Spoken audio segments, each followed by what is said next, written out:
Pearson gets into the 95 of Bolts. Here comes the caution.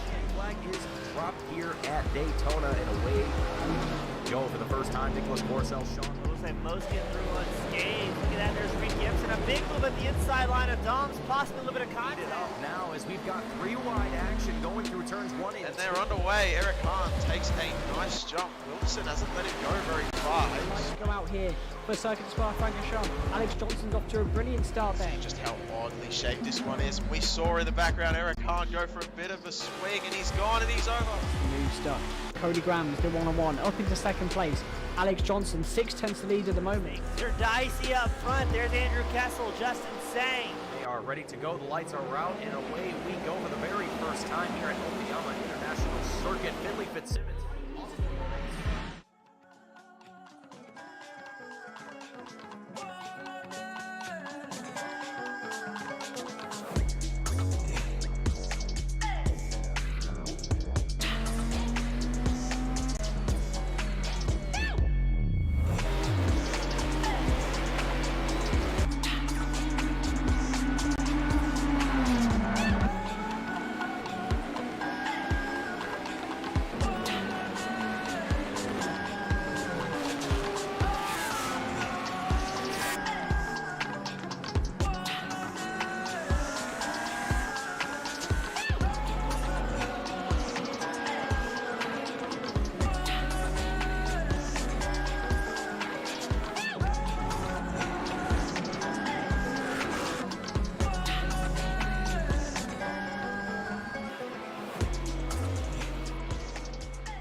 Good evening, race fans, and welcome back to the Just 2 Idiots Cup Series. We are here for, I believe, round number 5 of the Endurance Series here at Sebring International Raceway. My name is Mason Heimbaugh. Joined alongside me today a very, very special guest, James East, my good friend, fellow colleague, and really the man responsible for getting me up here in the booth in the first place.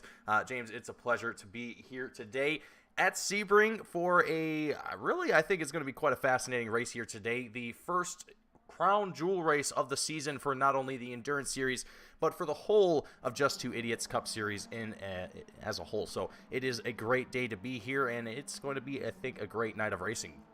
Yeah, well, first, good day, Mason. Good day, everybody. Good to be back up here in the booth for J2ICS. Looking forward to the first crown jewel of the season. The long format race. We're going to have multiple teams, multiple drivers out there featuring the LMDH cars as well as the GT3s. And Sebring, known to be a little bit rough on drivers, both in the seat as well as the hardware they're on with the bumpy surface. So really looking forward to seeing what these drivers are going to do in this first debut and first night race of the season, I believe. Yeah, absolutely. That's the first thing that I noticed when I actually got here at Sebring was, hey, it's a little darker than usual.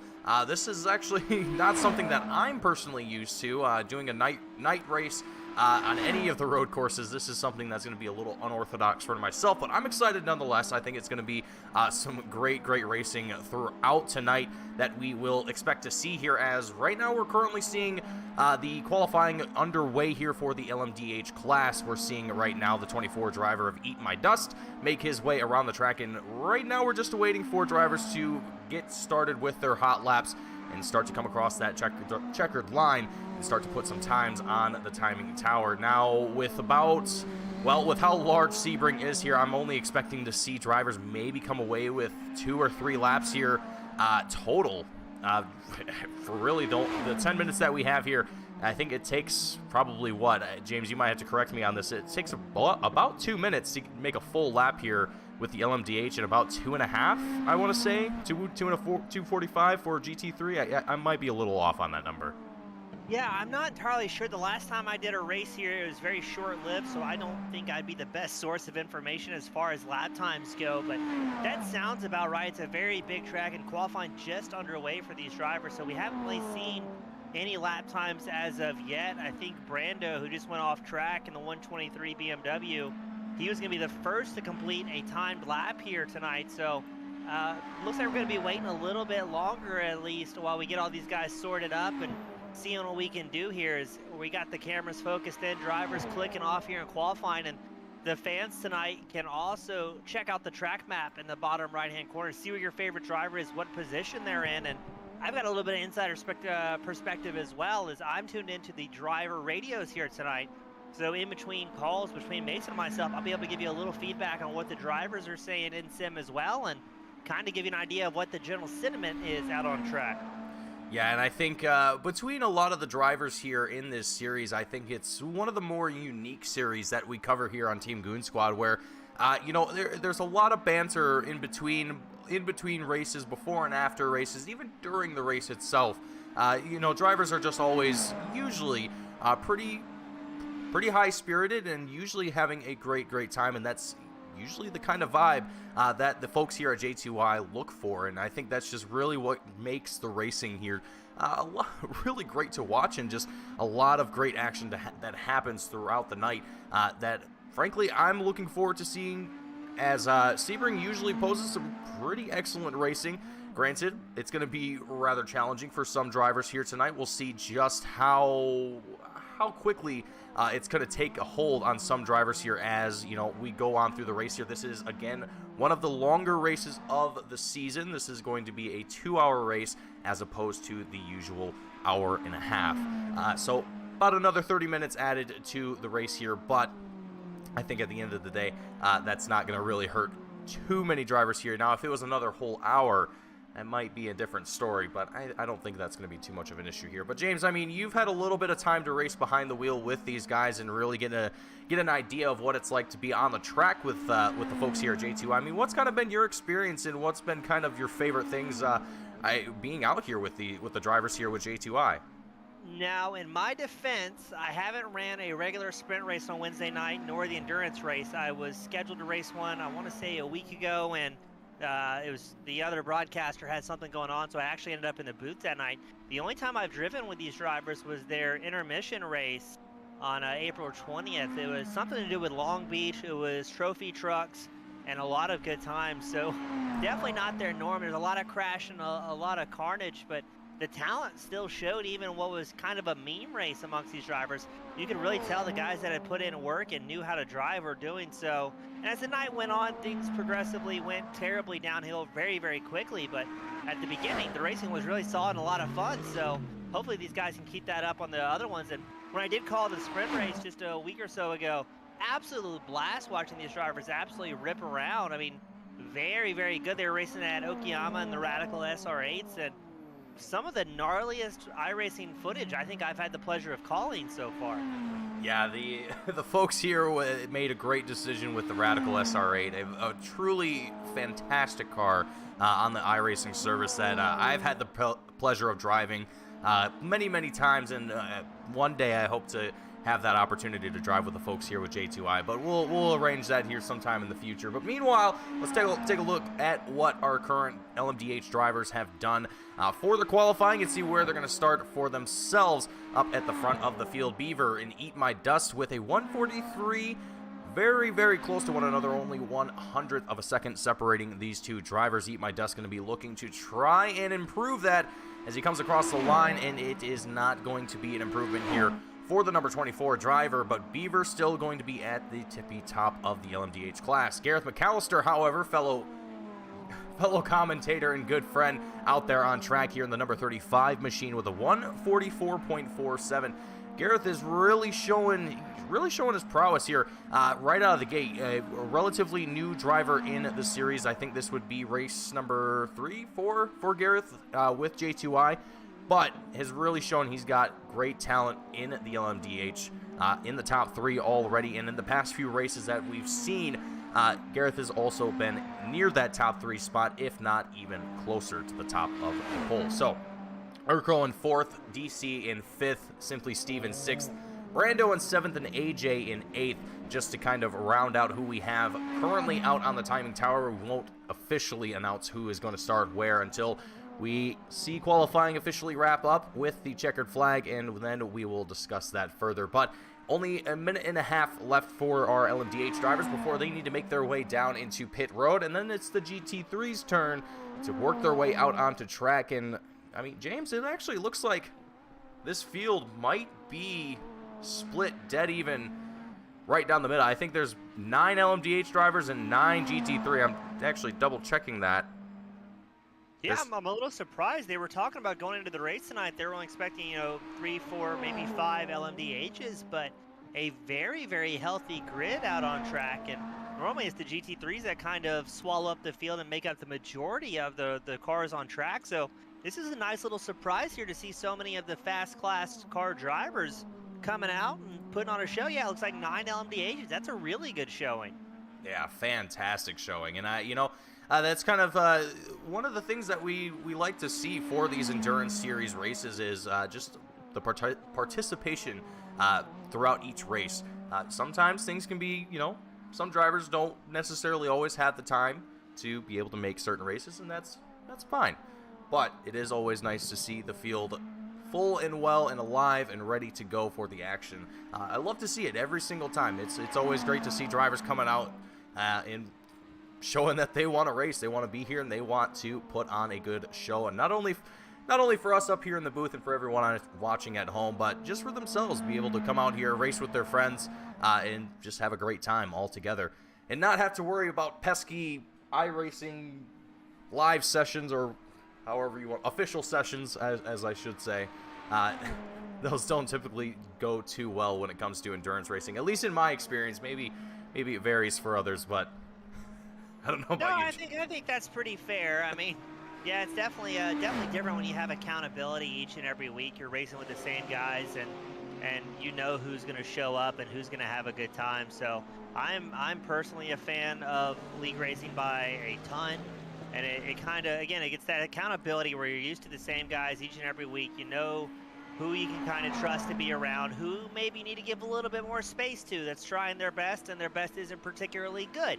It's kind of across the board, and again, that's my thing, is just building up that repertoire every week, because it's one thing to crash yourself out. It is a gut-wrenching feeling when you find yourself crashing your good friend out and suddenly their night's ruined. Yeah, and I think anyone that's been a part of the iRacing service long enough can probably attest to that in some form or another. I think everyone's had their fair share of bad experiences when it comes to the iRacing official sessions, but that's just part of the I'm losing my words here, but 2 hours to go, Mason. Hang in there. It's going to be a great night, folks. I want to thank everyone who's tuning in here. I want to thank you, James, for joining me up here in the booth tonight. It's always a pleasure to not be here by myself all the time, even though I generally enjoy the action, but it's always nice to share the action with a fellow commentator as well as a fellow race fan in general. Yeah, we have a lot of fun up here. We don't have nearly enough two-man shows together, it seems like, so good to have this one. We'll be doing this, I think, 2 or 3 times this season. Correct me if I'm wrong, as the GT3s are out on track for this from Crown Jewel. But yeah, I want to say it's 1 or 2 Crown Jewels we're going to be calling together this season, so that's pretty good start. Maybe if we're both super lucky, you'll be calling me as I'm in the car next week here at the J2ICS Cup Series. Well, I certainly look forward to it, seeing both yourself and Gareth McAllister out on track, if that is going to be the case here, because I'm just waiting for that day, or at least I enjoy it every time that I do see that opportunity. It's always great to see my fellow commentators, good friends out there on track, and kind of give me a little someone to root for. Generally speaking, most of the time, folks, up here in the booth, we like to be unbiased and not show favoritism towards anyone in particular, but I will say that when it's my good friends out there, I like to show my love. It's how it is. Yeah, I'm kind of the opposite. If my friends are out there, I'm going to give them a harder time than somebody that I don't know. So keep an eye on McAllister here tonight. If he has any bobbles, any mistakes, he will be berated from your lovely broadcast team up in the booth. So keep an eye out and don't mess up when the cameras are watching. I think Gareth does a pretty good job of avoiding the broadcast whenever we're live during a race. That way he doesn't have to listen to us babble away. But I know that there have been some drivers in the past that they've had the broadcast open, and I swear it's like they're watching the broadcast and hearing me talk, and then as soon as I mention their name, things just go sour for them instantly. It's Commentator's curse. It never ends. The commentator's curse, it always exists in some way, shape, or form. Luckily, I've been able to avoid it in most regards, but I think if you were to ask Gareth, it would be a different story. He's had quite the different luck. But we're waiting to see the first driver to make their way across the checkered line here. It's going to be Squilliam here in the GT3 class. No surprise, the Womb Mates driver in the number 6 machine coming across with a 159.80. So I was a little off on my guesstimated times earlier. It was about 1:45 for the LMDH class and about 2 minutes for the GT3. So not entirely too off, but could have been closer. Either way, Squilliam up at the top of the poll here for the GT3 class, with Barsal 22 coming in second with about 0.3 of a second separating Squilliam and Barsal, and Joe Albanese, aka Long Island Nerd, with a 201.275, going to be there in third place. So a little bit more of a spread that we're seeing here for the GT3 class. Now, granted, this could just be, how large Sebring is. There is a large amount of track here. And you're not going to get every single corner perfect every time, granted, as much as you want to. But yeah, I think it's also going to be attributed to the fact that tires are probably still on the colder side. Probably still working in those tires, working in those brakes, getting everything warmed up. So we'll see those times tighten up here. But I'm still surprised nonetheless to see that we have quite literally a 4-5 second spread across the board here for the GT3 class. That just kind of makes me chuckle, I guess, for some reason. Yeah, that's a good thing about long format races too, though. It gives these guys plenty of opportunities to kind of overcome. Those fast guys, they can be very quick right now and be able to hot lap. That does not necessarily mean they're going to have the consistency for a 2-hour race. And I want to say, I need to check my pre-race notes. I think it's about 40 minutes on a tank of fuel in the GT3s. Oh, nailed it. About 38 minutes is what our race briefing says. So still got it, ladies and gentlemen. I'm thinking that these guys are probably going to double stint tires, judging by how cool the track is. It's going to be interesting to see how that develops over the race. That's another thing drivers have to think about in what is now a longer race is pit strategy comes into play. So, yeah, just because we're watching quali right now and some drivers not necessarily are or aren't on the pace yet, I still don't think they're necessarily out of it. Yeah, it's always interesting to see the difference between qualifying pace and then actual race pace for a lot of these drivers. I mean, it seems like, the usual suspects, Squilliam, Beaver, Barsal, just to name a few drivers, these guys are usually pretty predictable when it comes to their pace. They're the fast guys out there. They're the ones usually setting the pace for the rest of the field. And it's pretty easy to tell when they're pretty much at their peak, I guess you could say, and when they're the most comfortable, they're out there just clicking off laps, and everything's just clicking for them. But you can also tell when other drivers, like we just saw here with Nicolator in the number 5 machine, that just absolutely don't have a great time behind the wheel, and it just takes them a little bit of time to get things back in order and try and keep themselves in the race. And luckily, here at J2I, if you do wreck out, no cautions are going to come out from it. The worst thing that can happen is you wreck into someone else, and then you have another driver who's going to be unhappy with you. But, nothing a few words can't resolve. But I think at the end of the day here, James, I think a lot of these drivers are just going to be looking to do their best here. A night race at Sebring, I mean, as a driver myself, I can't imagine just how difficult that's going to be here. It doesn't look like it's too dark yet, but it will get darker, I'm sure, as the race progresses on here. Yeah, I'm going to be curious to see in sim time shows, I believe, 6 in the morning. So I think we'll finish this race up as the sun starts to come up. I want to say it's probably going to start peaking right about an hour into this main event. So that's going to be interesting as well to see how the track temps change and how the setups are going to adjust as well. And correct me if I'm wrong, Mason, I want to say Steve Squilliam, he was the odds-on favorite coming into this one to try and pick home a win. Yeah, I do believe so. It seems to be... Excuse me, as I'm trying to find my notes here again, but Yeah, we've got a few different notes here that were given to us before the race started, and looking at just the different practices that we've had for the past week or so, a few different drivers have really shown some great pace. We've had, let's see here, Simply Steve, like you just mentioned, the Friday that they had their practice with a 143.5 as his best time, and that's not too far off from his current pace right now, which is a 144.75, which is his best time here in qualifying. Now, I'm not certain if there was any sort of major differences that we saw for this specific practice and compared to today's qualifying. I'm sure that the race or the track conditions are the same. I would assume so, at least. But that does show that Simply Steve has some pace up his sleeve, and whether or not we're going to see that here as the race goes on is yet to be seen, as right now we're just about to wrap up qualifying here, just a few seconds until we see that checkered flag fly, and we will get ourselves a few minutes.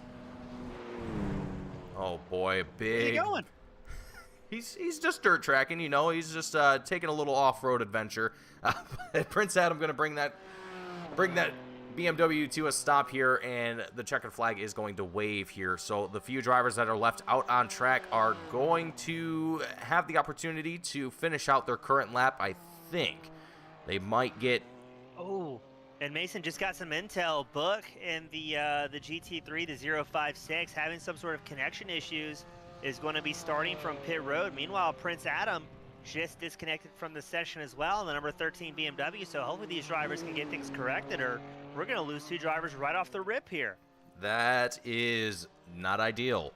Not ideal at all. And, that's kind of one of the main woes of sim racing, I think, is, just things that are out of your control. It's usually never a hardware issue as far as your racing wheel, your pedals, things like that. It's usually almost never an issue with those specific things. It's usually something that's always out of your control that hinders your ability to be a part of a race.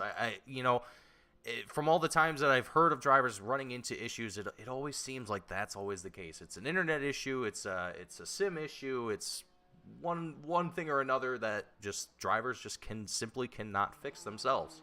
I mean, that's endurance racing in a nutshell, be it real life or sim. It's always the unseen problems that kind of ruin your race more so than on-track incidents. For the most part, there's still a fair amount of on-track shenanigans in endurance, but yeah, you're fighting just the world at that point, forcing a car, virtual or not, or motorcycle or not, to keep pushing for a long and stressful time. But it looks like qualifying is wrapped up, Mason, and we're getting ready to start the party here at Sebring. It is going to be a wild 2 hours here at Sebring International. A fantastic morning, I should say, for as compared to the in-sim time. It is a fantastic night here, though, in real life, as it is just a little bit past 9 o'clock, and we are getting ourselves ready to go for the very first crown jewel race, the Just Two Idiots Cup Series Endurance Series. And it is going to be a fantastic night here, as we're just awaiting for iRacing to officially get this thing wrapped up here, and we can officially move on and go into our starting grid for today. It looks like iRacing taking its sweet time here today, but that's all right. We've got nothing but time.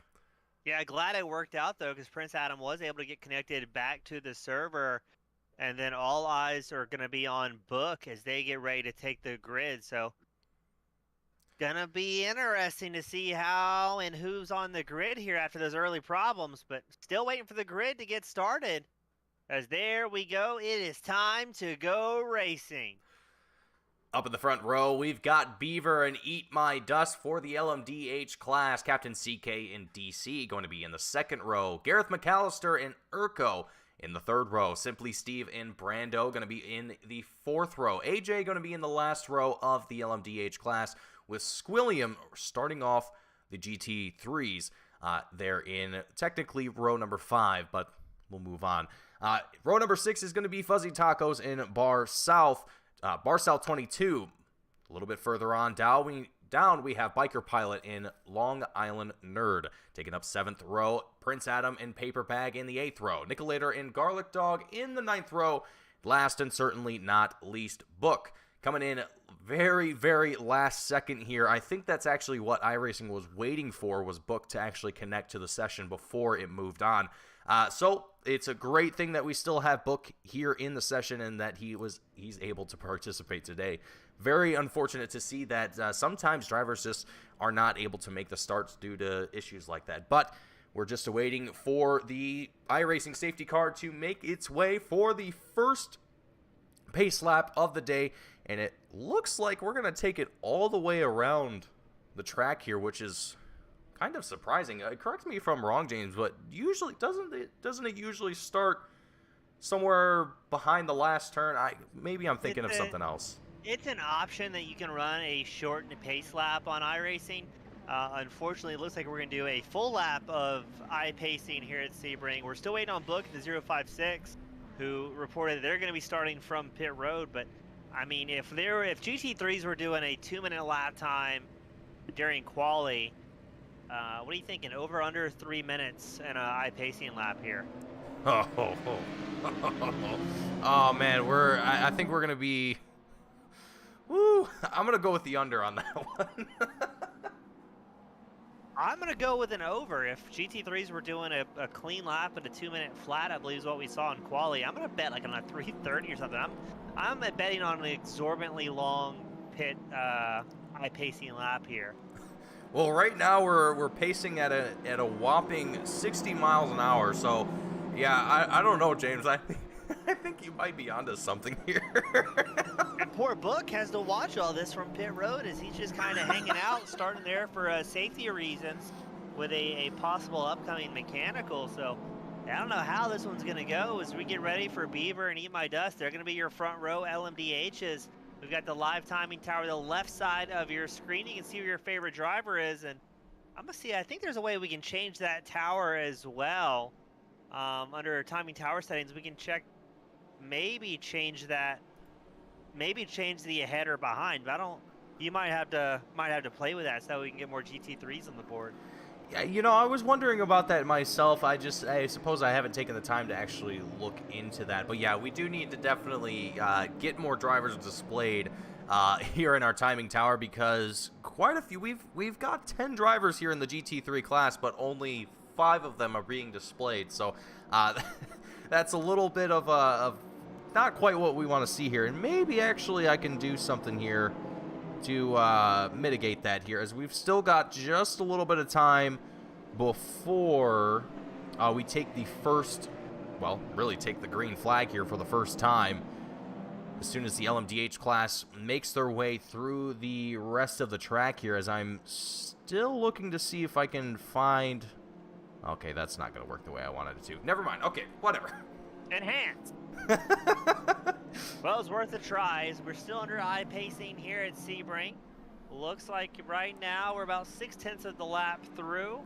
And I think I'm pretty solid on that wager here, saying it's going to be about a 3-minute lap time, as this is just a very long time to get things ready. Drivers trying to get rid of those pre-race nerves, get things ready. And again, we're focused on the fact that it is an endurance race. There's no sense in sending it too hard too soon here. As we get ready, we've got about a quarter lap left to go before we kick off this crown jewel.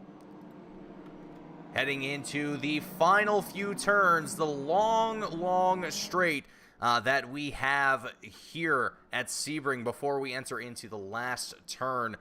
And we will see the green flag. You can see drivers wiggling all around, trying to get themselves ready to go here, and getting those tires as warmed up as they most possibly can. We're going to try and refresh this here. That did not work the way that I wanted it to. Let's try something else here, maybe.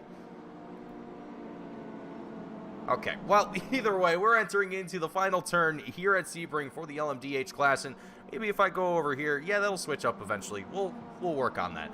Anyway, anyhow, Beaver, Eat My Dust going to be up in the front row, side by side. Captain CKDC in that second row. The Porsche iRacing safety car back down into pit road, and never mind. The green flag is out here at Sebring International. Beaver off to a phenomenal start. Captain CK just behind. Too wide action happening just behind these two drivers. Let's see if we can head up to the blimp camera, get a little bit more of a perspective here.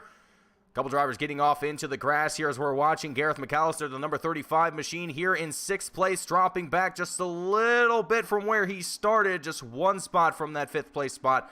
Captain CK up into 2nd place, a successful start, I would say, for the number 50 driver, and right on the heels of Beaver. Let's head back to the GT3 class as they have just taken the green flag here. Squilliam up at the very front of the pack with Barcel 22 and Fuzzy Tacos 2nd and 3rd place. Barcel 22 trying to catch himself back up here to the rear end of Fuzzy Tacos in that number 17 machine, but back up behind that, we've got more action developing here for the GT3 drivers, James. Yeah, that's Joe Albanese, paper bag Nicolator in a very fierce battle for 6th in class, 15th overall. Albanese is down one spot to Prince Adam, but there we go. Nicolator trying to make moves on paper bag in that 420 machine. And already there's a little bit of bumping and grinding going on here. Paper bag falling back to 17th. He's got the pressure from, I believe that's Garlic Dog in the 199 BMW. And man, everywhere you look across track, we've got moves happening. Brando in the LMBHs, he goes off track to 123 BMW. And these guys are still kind of just trying to get settled in. This is the first lap of a 2-hour race, but Mason, it looks like we've got a crash report. Brando may have been involved in something. Brando is getting, we are getting reports that Brando was involved in an incident here. Let's take a look at the instant replay here, if it would actually give us the right camera angle here. Let's try that again. Here we go, taking a look at the 1-2-3 LMDH driver as he comes through one of the final, second to left. Oh boy, a little bit of a slip up there. I'm not sure if he just got up on the curb or just got a little bit too hot going through the turn there. I'm trying to get a better angle of that here. 1 second here. Yeah, and it's very dark too. That's definitely an angle. You're on board with the number 1-2-3 machine. Let's see, just loses the back end and around he goes. So not sure if maybe didn't have enough heat in the tires, maybe just lacking downforce and not enough speed, but a very early move. And unfortunately, Brando, we're getting a report, has went back to pit road, taking a tow here. And that is going to be a real tough time here for Brando. Not a good start that you want to have here at Sebring, and really not a good start for the crown, the first crown jewel race of the season. I think Brando is definitely going to be a little upset with that one, but hopefully he's able to recover from that one, get down in pit road, have the pit crew bang out any issues that might have had. It didn't look like he hit anything. I'm not sure if maybe he's just getting a fresh set of tires on there. Maybe he's worried about bald spotting the tires. Very valid reason to come down into pit road. I mean, trying to race on bald tires is excruciatingly difficult. Yeah, I mean, it's tough to make any big moves like that, especially it's very frustrating as a driver when it first happens right into this race. Luckily, as we said, it is an endurance. You've got plenty of time to overcome as we're watching Biker Pilot, the number 42, Canadian driver in the BMW, trying everything to get around. I believe that's going to be Prince Adam, the number 13 machine just ahead. That is the battle for 4th in class. You've also got Joe Albanese in the number 14 right behind. So these GT3 guys making moves early on. So, I mean, very pleased despite a few little hiccups to start the opening 4 minutes. We've had some good racing here. Yeah, fantastic racing, I would say, and it looks like there was another issue with Brando that I'm not sure if I missed or what the case might have been here, but oops, that's not the right button I wanted to hit there. Let's take a look at the other issue that we've seen here with Brando that might have been the ultimate cause here heading into turn 1. Oh, and there it is. Oh, wow. Okay, there was damage. Big time damage here for the 1-2-3 driver as we're now getting a look at the specific incident that caused it, and it was probably right after we were looking at the replay of him. Oh boy, Long Island Nerd off into the dirt here, able to recover from it back in onto track here, and along with his teammate Biker Pilot, the number 42 driver, just up ahead of him. Nicolator now closing in here in the number 5 Mercedes. closing in quickly here, and also, as I'm trying to find the names of all of our teams here once again, still making sure that I remember them all correctly. Nicolator with Team N Squared, his teammate McMurk, which I don't believe is here tonight, unfortunately, so Nicolator going to be fighting by himself for points here in the GT3 class.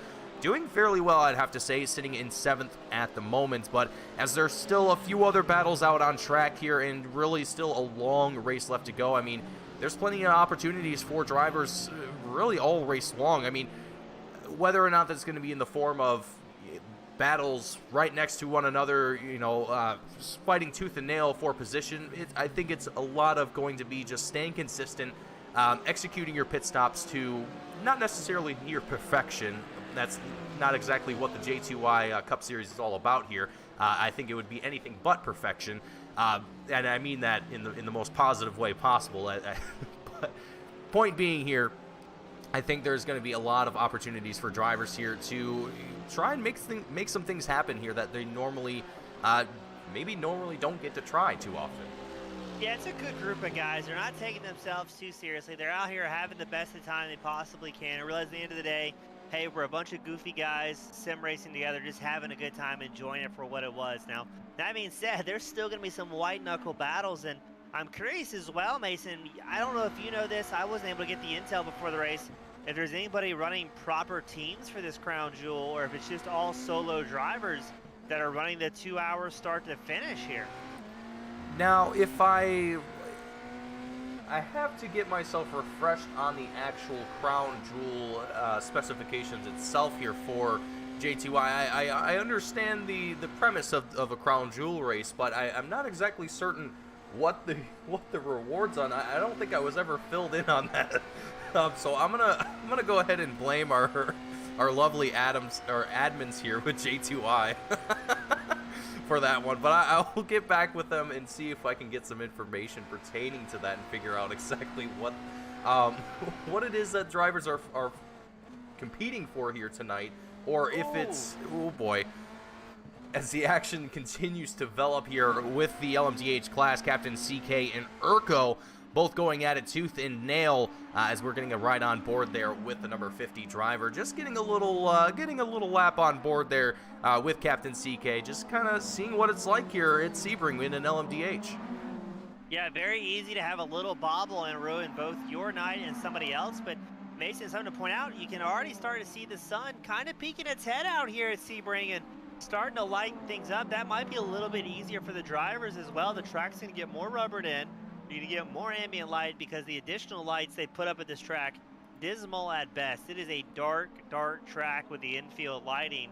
So going to be interesting to see if maybe lap times get a little bit faster, as Urko has a little bit of a bobble there in that number 33. Here comes Captain CK trying to capitalize. Urko shuts the door though, and you can see those rotors starting to glow, but the gap between DC, Urko, and Captain CK, 3rd, 4th, and 5th in class and overall, it was down to a half second between those 3 drivers. So we've got great racing and also a battle for 4th going on in GT3s. We got Biker Pilot and Prince Adam going side by side. Pilot trying to make a move around the outside line. Number 42, no such luck there, but heard a little bit of contact as well. So I'm not sure if maybe Prince Adam hit a curb a little bit hard there, maybe brushed our good friend asphalt or a concrete wall, but this is getting dicey already. 2 good battles across the track.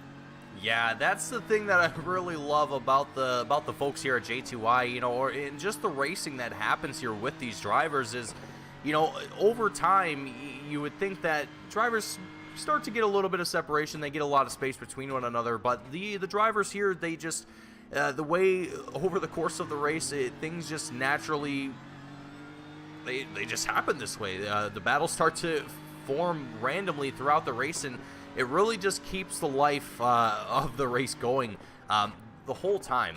You know, there's always action happening anywhere that you can look, whether it's, you know, starting to develop or actively happening like we're seeing here with Biker Pilot and Prince Adam. The distance between these two starting to fade here just a little bit. Biker Pilot really not being too aggressive here, and I think that's the best thing to do early on in this race. We're only 10 minutes here into the 2-hour race here at Sebring. And, you know, I don't know, James, if you can tell, but I can kind of tell that Biker Pilot really not trying too hard. He's not trying to push too aggressively here, and a great move here from Biker Pilot, just keeping consistent and staying clean here, as Prince Adam going a little bit too far off into the grass there, having to slow down to bring himself back onto track and avoid going into the grass there. And the grass in the iRacing service, folks, I mean, James can attest to it, I'm sure, just as much as myself. It just sucks you in, and it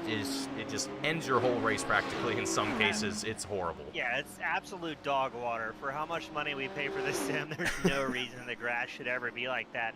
We do have our first, looks to be DNF, I believe. Brando has left the track as we are 4 wide, 2 rows deep, off track with DC. DC spins it around, and the rest of the GT3 field gets through. Was that DC lapping through the field already? No, DC is down in 7th here at the moment, or at least he's trying to lap the GT3 field. It looks like the LMDH, the entirety of the LMDH class has already made it past the entirety of the GT3 class. I think this is actually their 2nd time lapping them, if I'm not mistaken. Yes, I show Beaver the overall leader on lap 6.6. Squilliam in the GT3 lap 5.5, so this might be the first time that the entire GT3 field is being overtaken. And we always joke about the LMDHs punting their way through traffic, but man, did we get close to it, as now Captain CK has an incident. Captain CK, big trouble here. More drivers in trouble here. Let's take a look and see. We'll first start with the incident with DC. We'll take one more look here at, oh man, trying to work his way around GT3 traffic and gets off into the grass. Great recovery though, but just a few turns later, really just a few feet later, and it gets a little bit worse here for DC. Spins it around, gets it back onto track, and nothing else comes from it. Let's take a look at the next incident though with Captain CK here in the number 50 machine, as this is where it gets dicey. Yeah, getting nearly side by side. There's contact, I think. I think that was contact. Let's see if we can get another camera on that here. Maybe just go on board here.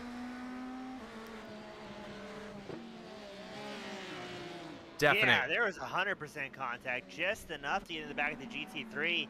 Thankfully, that didn't take out more than just the LMDH there, because, man, it's entirely too early to be having to pack it up and go home here at Sebring when we've got well over an hour and 45 minutes left in this game.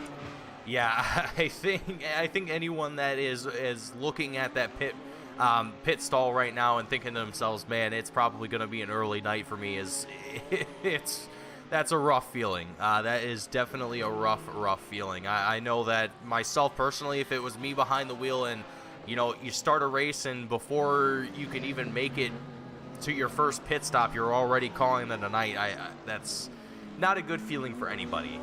But so far, we're seeing only one driver that has taken it behind the wall. That is Brando, who we've already talked about a little bit, the 1-2-3 driver, who had a couple incidents in the later incident, the second one, which is really the most significant one of the two, damaging quite a bit of the 1-2-3, the rear end of that machine being absolutely obliterated. And I think that is ultimately the game-ending decision here for Brando in a conclusion to a very short race here for Brando, as Captain CK all over the rear end of Gareth McAllister here, the number 35 driver, going to try and do everything he can to fend off Captain CK, as it is a battle here for 5th overall and 5th in the LMDH class. Captain CK goes to the inside into turn on number 1. Gareth McAllister doing very well, keeping that momentum up as they continue their fight, heading off into turn number 2. Seeing the action continue to develop between these two. CK going to kind of back off here, it seems like, a little bit, not trying to be too aggressive there through the S's, as they come out onto the short straight, heading to the sharp right-hander. Yeah, it almost looked like McAllister wasn't even defending there, just kept his eyes forward, hitting his marks, and looks like Captain CK having a couple of close moments, almost brushing the off track. And as we've seen in these high horsepower, high downforce machines, if you get off track, dirty up those tires, a very quick way to send yourself spinning around. And these machines don't have as much downforce as the LMP2s that we've seen in seasons past, so you kind of have to be a little bit more mindful on the brakes and throttle, not able to rely on downforce quite as much as, yeah, you can see CK just dipping a tire into the dirt there. Has to be very, very careful not to overextend those track limits, as McAllister just seems smooth, steady, and consistent, just clicking it off ahead. And granted, he's kicking off some sparks off the curb, which really looks really cool, but really doesn't seem to be sweating too much here. No, really doesn't. And that's the thing that I've kind of enjoyed seeing about Gareth being here in the series is he really doesn't seem out of his element. He really seems like he's been here for many seasons already, and he's out there racing with the folks side by side and just doing a fantastic job. And that really goes for the entirety of the drivers here with J2I. Everyone doing a fantastic job in today's race. And really, you know, we kind of joked about it a little bit towards the beginning of the start of these seasons here with J2I. You know, me and the admins and so on, we're kind of joking how sometimes the starts here for these races would just be absolutely hilarious and so on and so forth, and how things can be chaotic here. And I will say, the first couple broadcasts that we did here, they were pretty chaotic. I will not deny that. But as things have progressed and as we've started to see more and more races take on here, it's really shown how much these drivers have locked themselves in each and every single race. It's only gotten better. And for a series that doesn't have any yellow flags, James, I mean, it really doesn't even feel like they need it now at this point because of how clean the racing has gotten. And that's just something I'm not sure if that's something they expected, but it's something that has started to grow here in the series, and I'm 100% for it. Yeah, the drivers keep getting better every time they're out on track. These long format races give you a lot of time to kind of dial in your racecraft, and it also gives you enough time to make mistakes and, you know, get the machine back behind the wall, get it fixed, go back out there. And the cool thing about endurance racing as well is every time somebody comes around you, be it a faster driver in your class or a faster class, you get to latch on. It might only be for 5 or 10 seconds, but you get to follow that driver's line, see what they're doing, kind of take notes and make little micro improvements over the duration of the run. So I would be very surprised at the hour and a half mark if you're still not seeing drivers improve upon their personal bests as they get more and more comfortable here. Yeah, it's really great to see the personal improvement for drivers and really the improvement for teams as well. Just seeing, you know, teams coming away with back-to-back podiums or top 3s, top 5s consistently, or even improving those positions week in and week out. It's really just a really great thing to see the overall push to try and do better every single week, and that's something that you don't really see. I mean, you see a little bit of it here and there throughout the iRacing service, but I think here it's exemplified in a lot of ways. As Prince Adam flashing the headlights here at Long Island Nerd, just ahead of him in the O2 machine, just kind of reminding him like, hey buddy, I'm here, I'm ready for some action. As he's right on the tail end. Oh, whoa! What bubble was that? Prince Adam with a huge mistake absolutely smashes the front right of that number 13 BMW. I mean, it looks pretty okay on camera, but it's not turning right. He's got big issues. And now Garlic Dog also has an incident, but what just happened? I've never seen such a thing. We'll take a look here at the incident with Garlic Dog coming out of the final turn. And this is a spot where, yep, that exact thing can happen to a lot of drivers, but being backward on the track is not an ideal situation to be in. Drivers very lucky.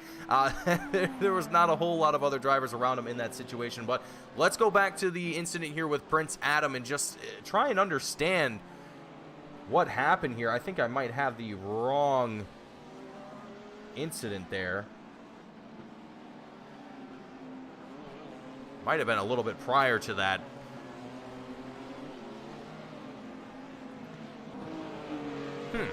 I don't think iRacing even recognized that one as an incident.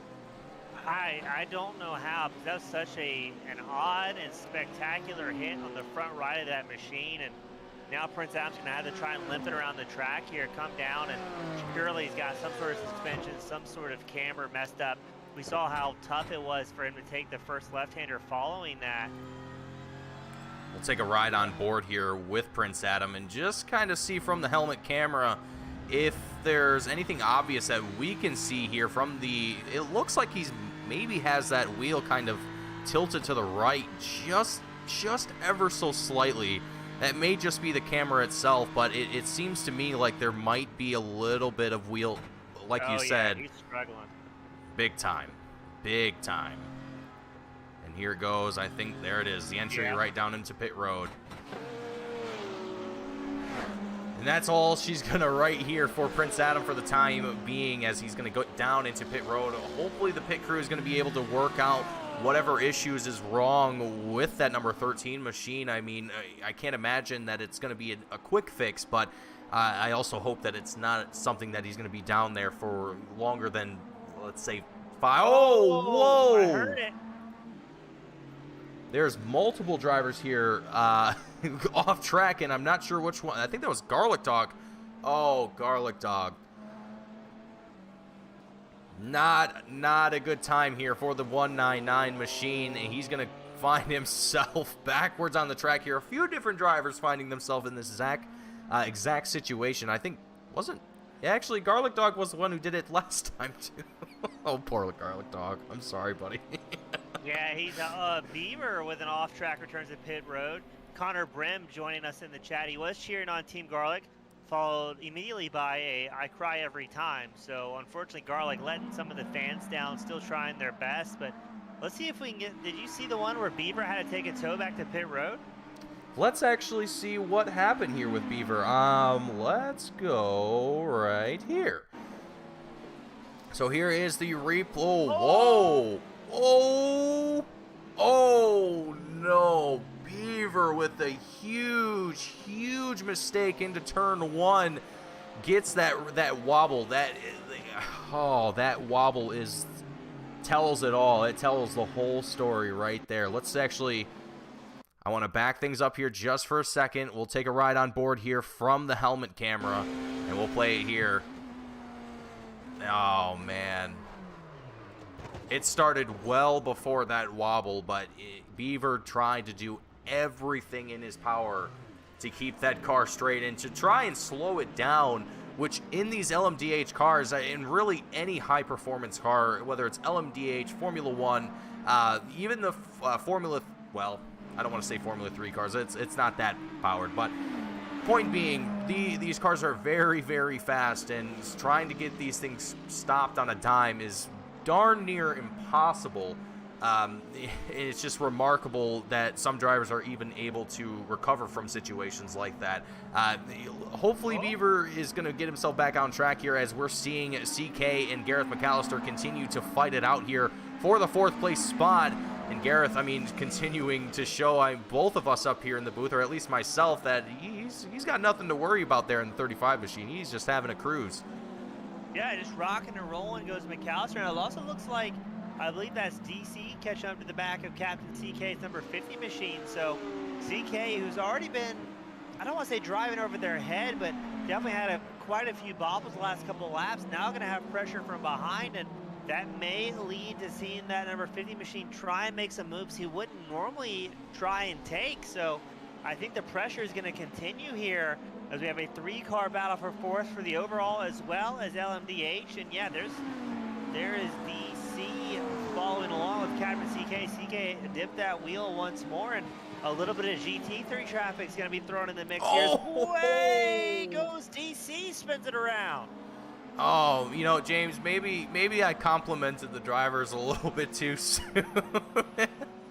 I'm only kidding, folks, but yeah, just as I was mentioning earlier, the drivers doing so well here in the beginning of the race, and starting to see potentially, you know, James, I mean, what do you think could be contributing to this here? I want to say it's potentially track temperatures being affected here as the sun's starting to come out. I'm not certain if that's the sole reason or if drivers are just maybe pushing a little harder than usual. But I want to say it's probably attributed to mainly track temperatures being affected here as again, sun's coming out and we're still racing. Yeah, that's what I'm thinking as well, is maybe track temps, because Eat My Dust, your overall race leader, last time by a 144.42, so 4/10 off his fastest lap of the race. But now the sun's coming up, drivers can kind of see their reference points a little bit better. They're going, all right, I can go faster now, the sun's up. However, the track temp might be getting a little bit hotter, a little bit more slippery. The drivers are getting partway through their fuel load, about 3/4 through their fuel run, as well as tire degradation. So lighter cars able to put down more power, and combined with a little bit more false confidence of the day, the sunshine coming up, could be leading to these moments. And I still think it's too early to be attrition from these drivers, but you're right, we're definitely seeing more and more bobbles, as now AJ almost has an incident. Yeah, and looking at our weather indicator here on the right-hand side of your screens, we can see the ambient temperature is 66 degrees Fahrenheit, and the track temperature is 67 degrees Fahrenheit. So not exactly mind-meltingly hot, as it would be for Sebring, Florida, but still going to be seeing as we're seeing the action continue to get spicier here in the LMDH class, as Simply Steve also seeing a little bit of action develop here for the number 023 driver, as Gareth McAllister closing in hot on the second place driver and really starting to heat things up here in the LMDH class. Yeah, McAllister's got a ton of endurance experience, so he knows this, though. Where did Steve go? Off track. McAllister's going to have a big run up the inside line. McAllister, that's going to be his third spot gain, putting Simply Steve back into fourth. I was just saying McAllister has tons of endurance experience, so he's very aptly suited to just kind of get in a good groove, click off lap times, and get through his stint. And now it's going to be interesting to see, can McAllister, who was over a second slower than Eat My Dust last time by, I mean, McAllister now in a very strong second place position, and if he can keep his nose clean, he might be looking for the front end of the podium here tonight. Yeah, now that Beaver is kind of out of the picture here at this point for the LMDH class. Now, I do want to mention as well, Beaver is back out on track here, but he is going to be a lap down at the moment, so he's going to have to try and figure out some sort of strategy to bring that back to, bring himself back to the lead lap, which, given his pace, given his kind of, his record here with the J2I Cup Series, I don't think that's going to be too much of an issue for Beaver. But let's talk a little bit about potential points here. Eat My Dust, Gareth McAllister, Simply Steve, all three of these drivers now kind of have a chance to be able to fight for these top three positions, and particularly that first place spot where Eat My Dust currently holds onto it. But as I'm seeing here at the moment, it looks like Eat My Dust is outpacing the rest of the LMDH class with, I don't want to say too much pace, but he is definitely showing in timing and scoring that he's just a little bit faster than the rest of the field and is able to hold that gap of about 16, nearly 16 and a half seconds between himself and Gareth McAllister. So I'm not sure if, knowing now that Eat My Dust here doesn't have anyone else in front of him to worry about it, I wonder if he's just kind of said, you know what, let's turn all the jets on. It's go time. Yeah, I mean, he's still, 4/10 off his fastest lap of the race, so just rocking and rolling. He's 3/10 faster than McAllister last time by, so it's a tough spot to be in as a racer. Sometimes having that rabbit in front of you makes it a little bit easier to chase, as we're watching AJ and DC battling for 6th. You have that guy to kind of feed off of, use the draft, and reference their reference marks for a change. But on the other hand, sometimes it's just confidence inspiring, having all that clean track and knowing, hey, I don't have to push so far. We're 17 laps into a 2-hour race, and I get to cruise right now and just kind of focus on me. Now, that being said, if you get too complacent, it's a good way to spin that car around and miss a mark and have issues. But right now, Eat My Dust just cruising here and living up to his name. Yeah, and I think a lot of drivers have seen the warning signs of other drivers getting themselves spun out here and have potentially, you know, try to mitigate that as much as they can, whether it's you know, braking a little bit earlier than they normally would, not taking a turn at as high of speed. I'm jumbling my words here, but you get my point. Drivers taking things a little bit easier here now that they've seen other drivers struggling, as theoretically track temperature should be coming up here, still showing as 67 degrees Fahrenheit, but I have a feeling that varies depending on what part of the track you're currently standing at. So we'll take that for what it is, but at the moment I do believe that as we see that sun continue to rise here, and a little bit earlier than what both of us were expecting here. I think, James, you mentioned it would be about an hour into the session before we see the sunrise, and it's already, I would say, dusk at the moment, and it's only going to go up from here. So I think dawn is the word you're looking for. Yes, Mason. dawn. Excuse me. I'm a night owl at heart, so you know, dusk, dawn. What's the difference? Well, Don watches some of our other broadcasts. We don't have a dust viewer yet, but regardless, we're still rock and rolling 30 minutes into this 2-hour main event. AJ and DC, the two closest drivers we have out on track, about 8/10 apart from each other. It looks like AJ falling back a little bit. I'm very curious to see as well what the tire strategy is going to be for these drivers. We have not, I believe, seen any green flag stops that were not for damage incidents. We've had a few drivers come down pit road a couple of times to get some machines hammered back in the right direction, but it seems like right now lap traffic is the most exciting thing we have going on track, as we saw DC split through the field. I believe that was going to be, not sure who that was, but now we're watching a battle for second starting to shape up in GT3. Bar South 22 reeling in Fuzzy Tacos in that number 17 BMW, getting closer and closer. Fuzzy Tacos with Team PAFD, and Bar South 22 going to be with oh man, I just had it in my head and it decided to not be there anymore. Bar South 22 racing for Team Scuderia DNF. You know, Bar South, really both drivers, Brandon Dean, who I have not had the opportunity to see yet in a race here with J2I, but Bar South, I mean, you know, having a name after Ferrari just kind of, it, I don't know, it has a certain kind of sting to it. James, I know you're not a Formula One fan, but it's going to be interesting to see what his pit strategy is here tonight at Sebring and how that's going to affect the race. Well, let's hope that he's got a better a pit strategist than the Ferrari team does. Anyway.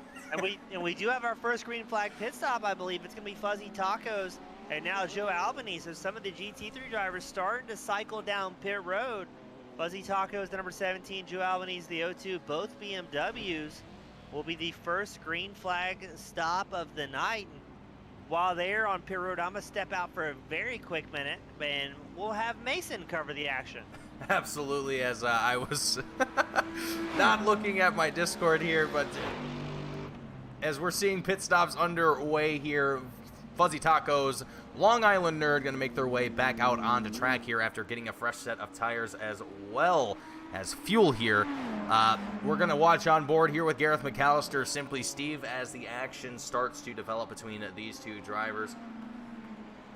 Heading into turn number 1 here once again after a half an hour into our 2-hour long race here. Both of these drivers doing phenomenally well, I would have to say. Gareth McAllister now up into that second place spot, with Simply Steve here in third place and just a half a second behind at the moment, as they make their way around a little bit of GT3 traffic, who I believe that is Fuzzy Tacos. That is Fuzzy Tacos. Perfect.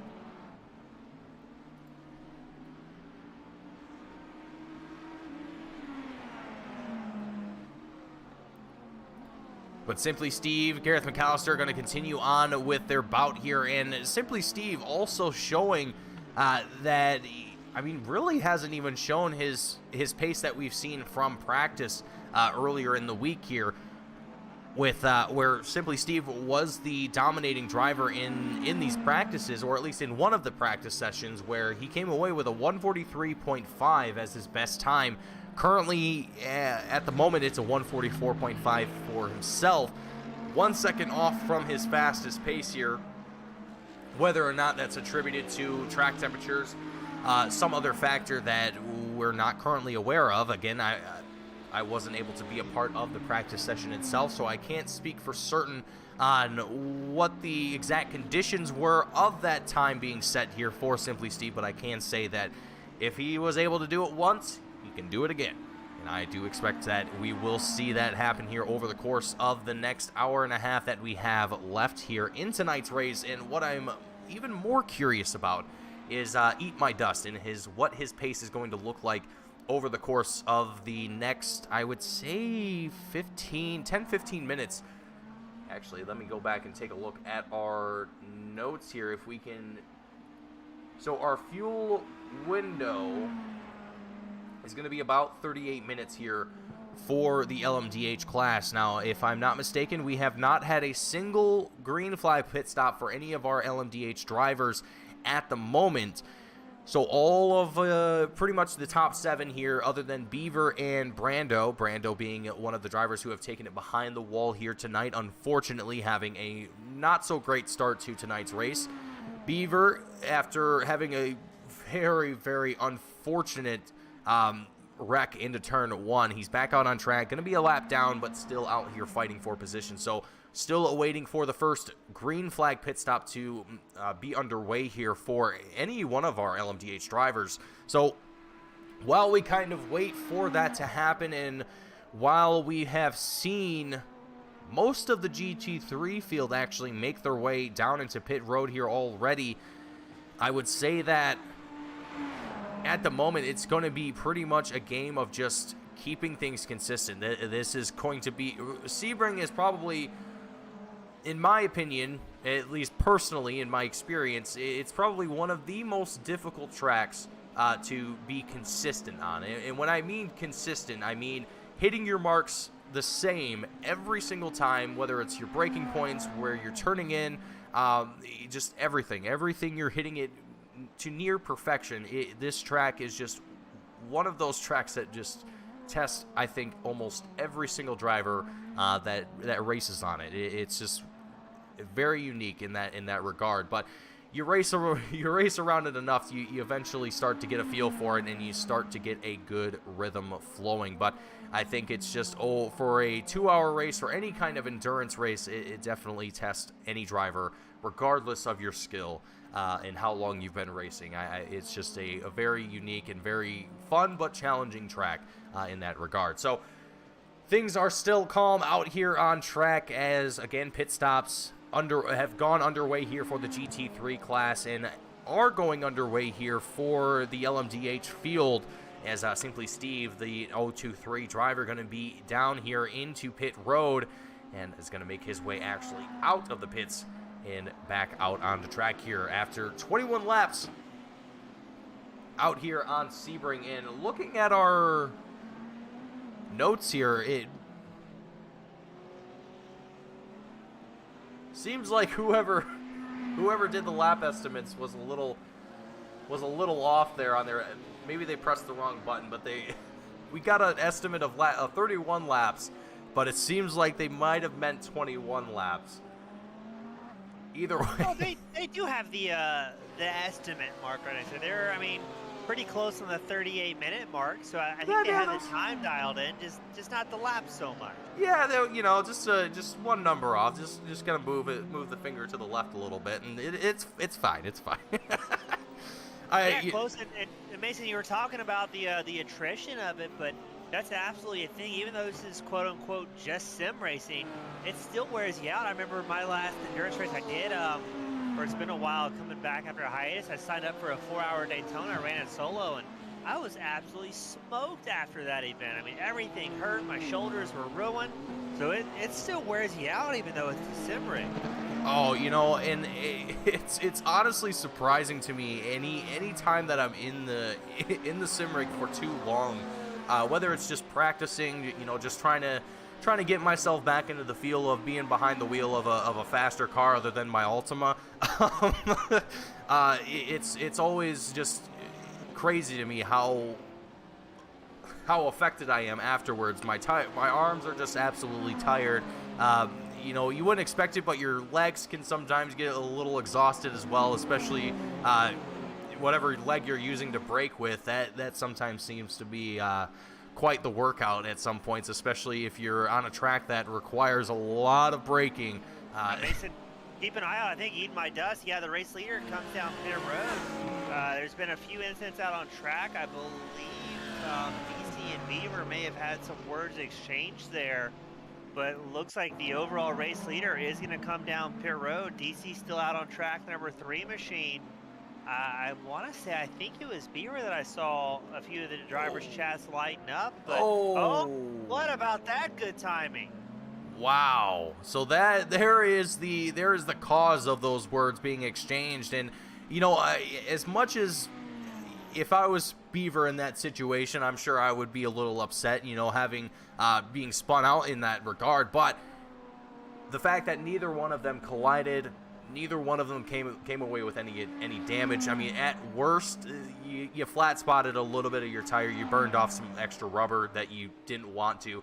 I think that's probably the best way that an incident on track could go in regards to 2 drivers being involved in it. But, you know, yeah, tough break. It's not it's not an ideal situation. It's not a situation you want to be in. But a situation you do want to be in is that of Gareth McAllister, who is now leading the race, but still has yet to come down into pit road. So I do expect to see Eat My Dust make his way or return his way back into that first place position as soon as the 35 driver makes his first and, well, first of many, probably first, I would say 2 or 3 pit stops that we will see here. Actually, 2 pit stops that we will see here over the course of tonight's race. But it's just a good thing to see Gareth up here leading the field, and I think probably just enjoying having the free air ahead of him. Yeah, he's got a clean track. He's just focused on himself. McAllister will be coming in this time by in that 35 machine.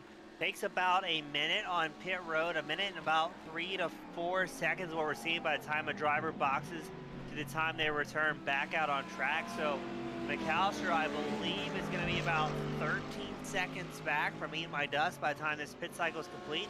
Man, McAllister deep on the brakes there before activating the limiter. So risking it all. You got to be careful about pit road penalties here. Now, right now, we're watching Prince Adam in the GT3 number 13 BMW. He's currently 5th in class, 13th overall, trying to track down biker pilot, the number 42 machine. Looks like things are going to get a little bit dicey here as he's looking for an opening by the Canadian.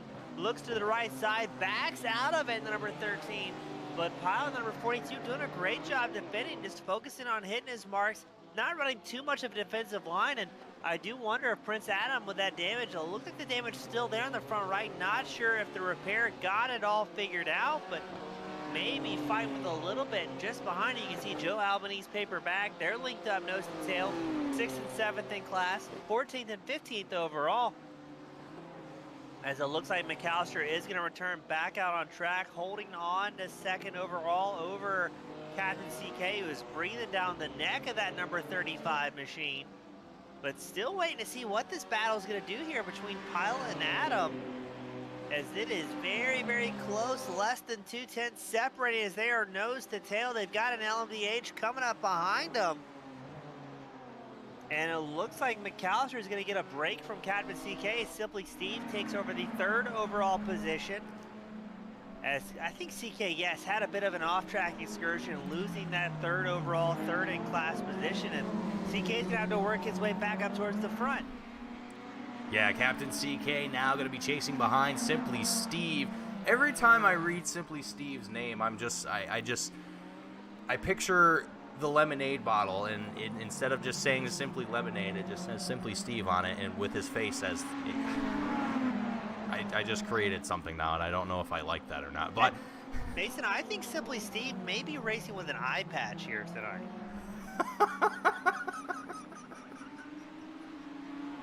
I have to go through the league discussion channel again, but yeah, I think Steve had some sort of eye issue coming into tonight. Currently racing, I believe, with one eye. So if that is the case, more power to the 023 machine. Now, I know Mason and Gareth are a big fan of the of the dad jokes up here in the booth. So, ladies and gentlemen at home, how much does it cost for a pirate to get his ears pierced? Going once, going twice, a buccaneer.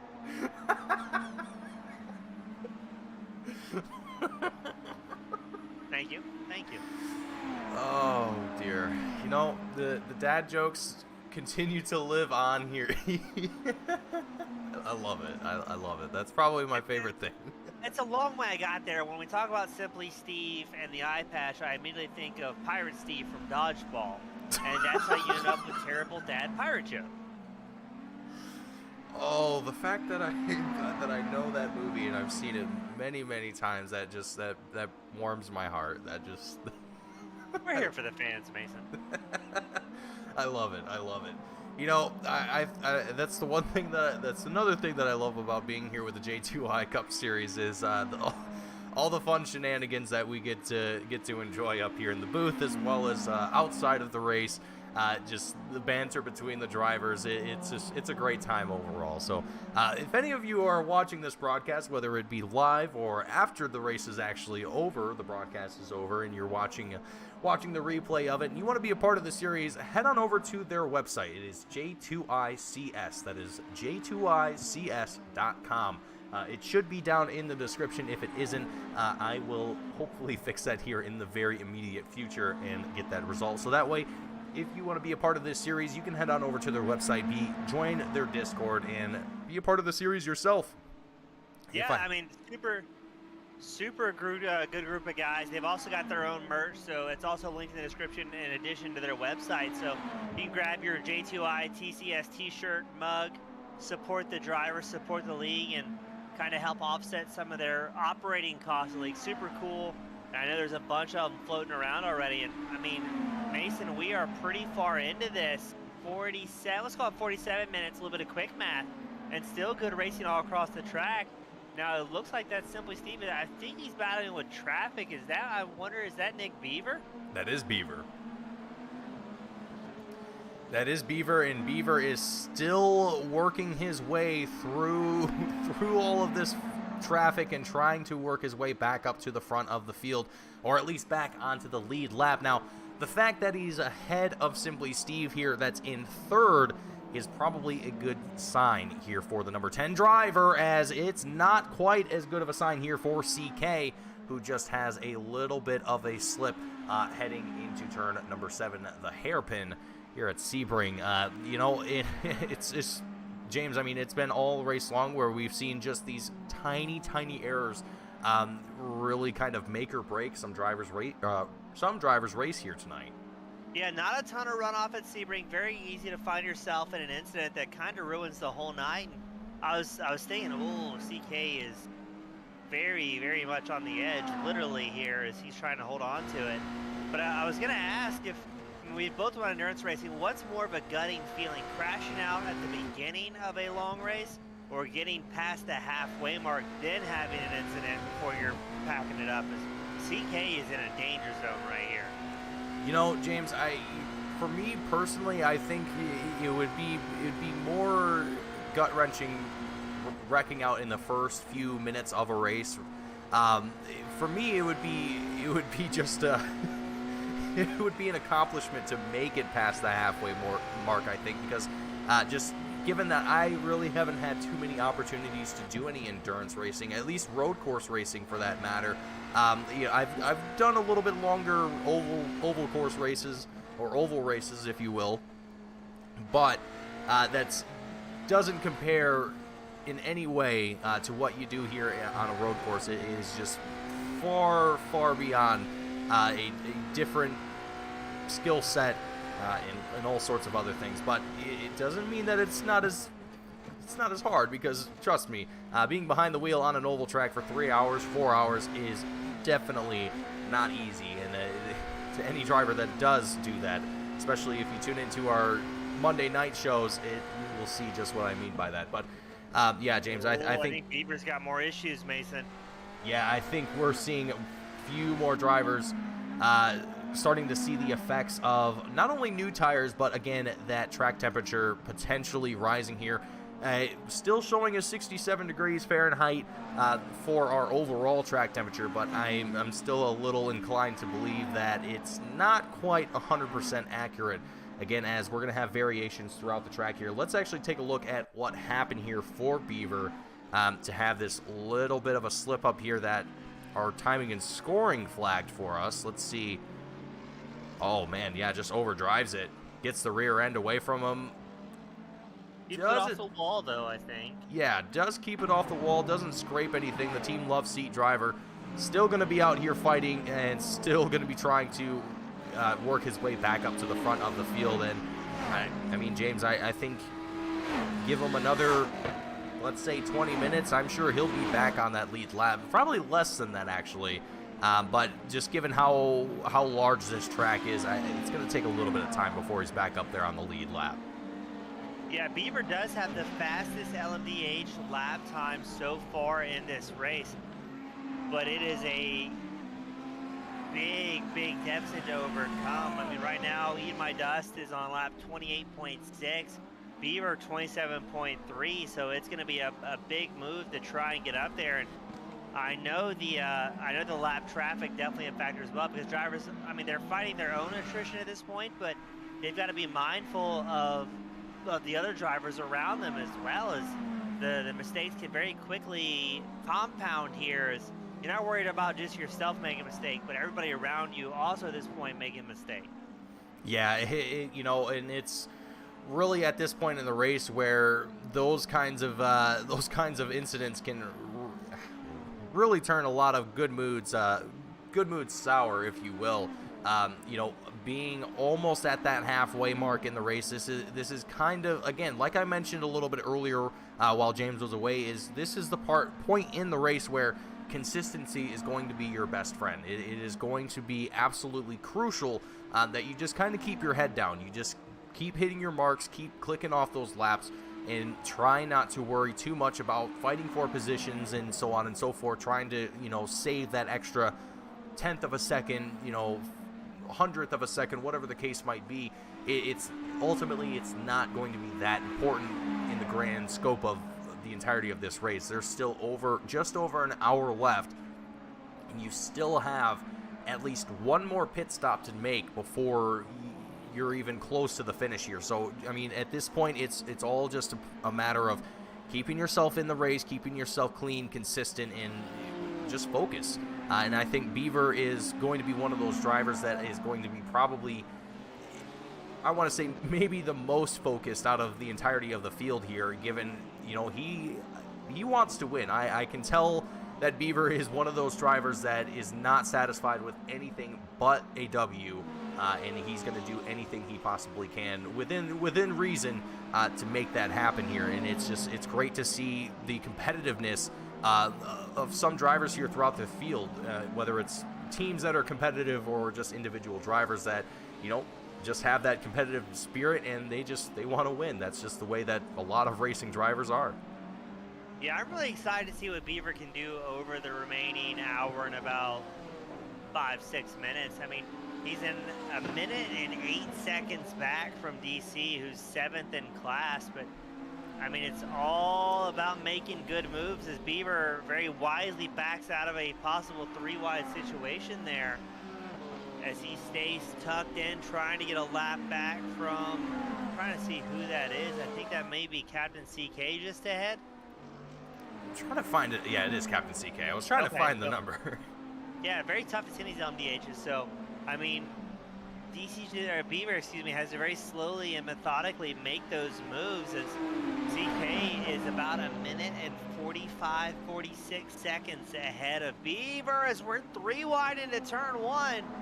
What a big send from these drivers, as man, oh man, Beaver's in a 2-wide situation still, and looks like drivers who are a lap ahead of Beaver not making it easy for him. That's simply Steve in the 023. Steve, though, you can tell, pushing a little bit hard, dips the tires in the grass, and there goes Beaver, getting more drivers behind him as he continues a very uphill battle to try and salvage a bit of a race here at Sebring. Yeah, and I think Beaver is just, he's going to be on a mission here for quite some time. And like I said, it's going to be a little bit before I think he's able to recover from this one-lap deficit that he's currently in. He's close, but it's still going to be, again, another probably 10 to 20 minutes before he is back up there on that lead lap again. And even once he does get to that lead lap, Eat My Dust has so much of a gap. Currently, right now, between himself and Beaver, there is a 1 minute and 10-second gap between these two drivers. So even it's 2 minutes and 20, Mason. Oh, you know what? I was looking at the wrong number, James. You are absolutely correct. It is 2 minutes and 17 seconds. I didn't feel so bad at first when I read the 1 minute, and now that's oof. Yeah, I think Beaver's going to have to really hope, for other drivers to have mistakes and have problems if he wants a chance at bringing home a win here. Now, that being said, his pace is good, so he can definitely salvage some points by the time it's all said and done, but it's going to be less on his own skill craft. I mean, he still has to be consistent and have no mistakes for the remaining hour and 4 minutes, but he's got to really rely on some bad luck for other drivers at this point if he wants to make it to the end. And Beaver's had those incidents so far tonight, and every time that puts him further back from a chance of redemption. So at this point, he just got to stay super consistent and really hope for some bobbles from the other drivers. Yeah, and then speaking of consistent, I mean, got to give props here to Eat My Dust. It really shows just the level of skill here for the 24 driver, and really showing just how comfortable he is here at Sebring. Eat My Dust here with Team Speed Squad. I believe this is going to be amongst one of the first times that we're going to see the 24 driver up here at the very front of the field and able to lead a race here. Let me see if I can get some more information here from Mr. Eat My Dust, aka Lucas Wallace, who currently is standing third in the Drivers' Championship with 81 points, going to be 19 points behind Squilliam, the current leader here for the team, or for the Drivers' Championship. For the Team Championship, Team PAFD is going to be the leader in that. Is going to be the leader here for the Team Championship. Fuzzy Tacos and AJ going to be the two drivers for that team. Speed Squad in second place. So Eat My Dust and, oh boy, I had the other driver, Simply Steve, who we were talking about earlier in the broadcast, who was a potential here to come away with a win, but it is in fact going to be his teammate that potentially is going to be looking at that win here today. But again, it's always sometimes a team effort, as much as we try to make it that way. But again, with Eat My Dust in first, Simply Steve in fourth place, they've got a little bit of room to work with, but ultimately you want to try and keep those positions or improve on them as much as you possibly can. But for these two drivers and for their team, they hold second place in the team championship, with Team Love Seat going to be in third. Team Love Seat consisting of Beaver and Captain CK. So yeah, James, I think I might have been a little bit wrong assuming that this was the first time that Team Speed Squad would be up here. Actually, no, I'm not entirely wrong, because this was the, let's see here, this would be the first time that Eat My Dust would come away with a win here in the J2I Endurance Series, and then it would be, I believe, potentially a first-time win for the team. I think so? It seems reasonable. Prince Adam coming down pit road for their second pit stop of the night, rolling back out on track. Eat My Dust, this is definitely his race to win. I mean, he would have to do something egregiously wrong to kind of snatch defeat from the jaws of victory. Now, I don't want to hit him with a commentator's curse, because there is still an hour left to go, and we've had our props. I know Nicolator and Garlic Dog were involved in another incident triggering our crash report, but AJ now has DC chasing him in that 6th overall position, and still we're an hour in and we have great racing. We've got multiple drivers within a second of each other. You've got AJ and DC battling for 6th. You've got, I believe that's going to be, I think it was CK and Simply Steve also getting within a second of each other. So definitely these drivers still rocking and rolling here, as DC has a big run in that LMDH. trying to get a little bit closer to AJ, but looks like AJ's got something under the hood, pulling it back another gap here.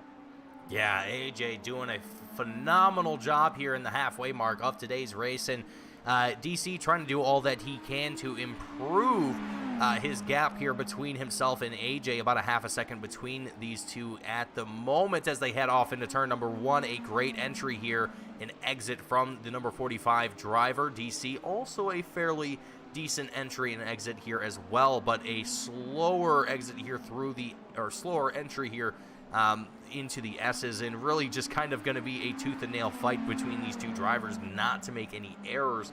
As we've seen it already throughout this broadcast, just touching the grass even marginally is enough for a driver to get around you. So it's going to be absolutely critical that you're absolutely perfect here in these.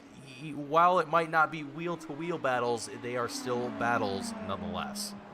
Yeah, just being behind other guys enough to put a little bit of pressure. If they start looking in their rear view mirror, not focusing on what's in front of them, hitting those marks that they've set for themselves, you can kind of force a bobble just by being close and keeping the pressure on other drivers. And long format endurance races, sometimes it's a little bit wiser saying, hey, let's let this guy by, and I just need to focus on what's in front of me. We still have an hour to try and overcome. Now, that is tough to try and tell a racer and convince him of that, to let somebody by and focus on big picture. But I think right now DC's got the hammer down, 7th overall, down 3 spots from where they originally started and getting very, very close to AJ. But these two are so incredibly equal on speed. Looks like DC just not able to find that open he's looking for as we go on board with the Canadian number 3 machine. Oh, what? It always blows my mind how aggressive these moves can be on lap traffic as AJ and DC cut through the GT3 field in tandem and leaving very little room as they do it again through turn 1, and DC very hard on the brakes there, keeping AJ within striking distance. Yeah, DC doing a fantastic job. The teammate of Urko, the number 33 machine, the team Bong Life Motorsport, not necessarily probably not doing as well as they wanted to here throughout the start of the endurance series here. I know kind of towards the beginning, they had mentioned that they wanted to see a little bit better results, but they would take anything that they can get and just try and improve from there. But both Urko and DC, I mean, they've kind of had ups and downs throughout this season. We've seen both Urko and DC be at the front of the field and then kind of towards the midfield and even at the back of the field at times where issues arise for either of the drivers. But yeah, for these two drivers, for the Bong Life Motorsport team, currently 5th in the team championship, they've had varying results for both of themselves. Urko, aka Eric, coming away here, going to be 18th in the drivers championship overall with 50 points to his name, and then his teammate. Oh boy, that's not what I want to hear while I'm looking at points. Sorry, no, it was AJ and DC once again just blitzing through GT3 traffic. Just such little room here for any sort of mistake, and always kind of spikes my heart rate up a little bit when they do so, as it looks like DC trying to get a wheel alongside AJ. AJ shuts the door. Let's see, DC might try something to turn 1 here. And yes, a big send up the inside. Great moves here from DC around the 45 driver of AJ and almost coming into contact with one another, mere inches to spare as they nearly touch the nose and the rear end of those two cars, but ultimately coming away clean from it.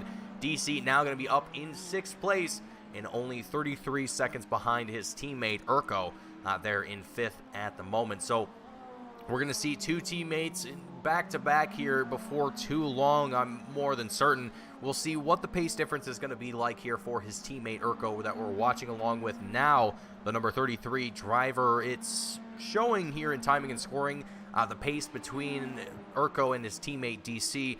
Urko is the faster driver of the two at the moment, but that could change here through potentially driver communications, saying, hey, I'm behind you, well, let's try and work something out here. Whether or not that'll actually happen, probably not, but it could. Yep. That's the whole. And most of the driver communications I've heard is, man, Beaver just clicked off the fastest lap of the race, an hour and 4 minutes in. But most of the communications have been, well, here I come. And that's been pretty much the long and short of it amongst drivers. So interesting to hear the comms or lack of, as some of these guys are just going, you know what, I'm going to send it, get ready. You know, and that's the one thing that another among many things that I love here about the J2I series is, you know, there's not a lot of fear for these drivers to just you know, just have fun with it and not necessarily try and you know, be a nuisance, but just, you know, just overall enjoy themselves. And sometimes, you know, you have to take risk, and sometimes those risks don't always come out the way that you expect them to, as we're getting a great side-by-side battle here. Barstyle 22 absolutely sending it here in the number 75 Porsche, able to work his way up into second place here in the GT3 class. Fuzzy Taco's now going to be right on the tail here in the BMW number 17 PAFD machine. Around the outside into turn number 1, they almost touch doors as they exit into the short straight, heading to turn number 2. And Fuzzy Taco is going to be out on the outside. Bar South on the inside here. Bar South able to squeeze away from it. And that is going to be a victory here for this short-term battle here for Bar South 22. But I don't think it's going to be a clear victory here for Bar South, as Fuzzy Tacos is still behind him. And there's still a potential that he could close that gap back up here very, very easily. Yeah, the battle for second in GT3, these guys are absolutely ripping it now. Beaver, again, clicked off the fastest lap of the race on 1:43.23, but Captain CK also clicked off his fastest on 1:44.18, so these drivers are definitely getting faster as the run progresses. We're on board Fuzzy Tacos and the number 17 BMW, trying to track back down Bar South 22. This is for second in class, 10th overall. Bar South, the number 75, Taco's the number 17, and I almost wonder now at this point if Taco's going to kind of tuck in behind and say, let's see what we can figure out and maybe get a little bit faster. Yeah, you know, and sometimes we'll see that happen every so often where, you know, drivers that aren't even on the same team, they kind of just realize, like, hey, you know what, we've got a good thing going here, we've got good momentum here. You know, if they keep things going, they can easily work their way up to the front of the field, or at least catch up to the driver ahead of them at the very, very least. And usually that's what most drivers are looking for. I mean, in endurance series and road course racing, especially in general, you're not exactly going to be looking to, oh, how am I going to work my way up from 16th to 4th? It's not like oval racing in that regard, where, you know, you can have a yellow flag and a restart come out and you just have a really, really good start and you're able to make something happen. Granted, that doesn't always happen, and whether it's sim racing or real life, you don't always see that, but my point still stands. Here in road course racing, endurance racing, it's pretty much usually just what can we do to try and bring ourselves a little bit closer to the next guy and try and put up a fight and improve a position or two. And given in this series, again, there's no yellow flags. There's no potential of a full course yellow or resetting the field or anything like that, anything of that nature. It's purely just green flag, checkered flag, green flag, white flag, checkered flag, done. That's pretty much how it goes here.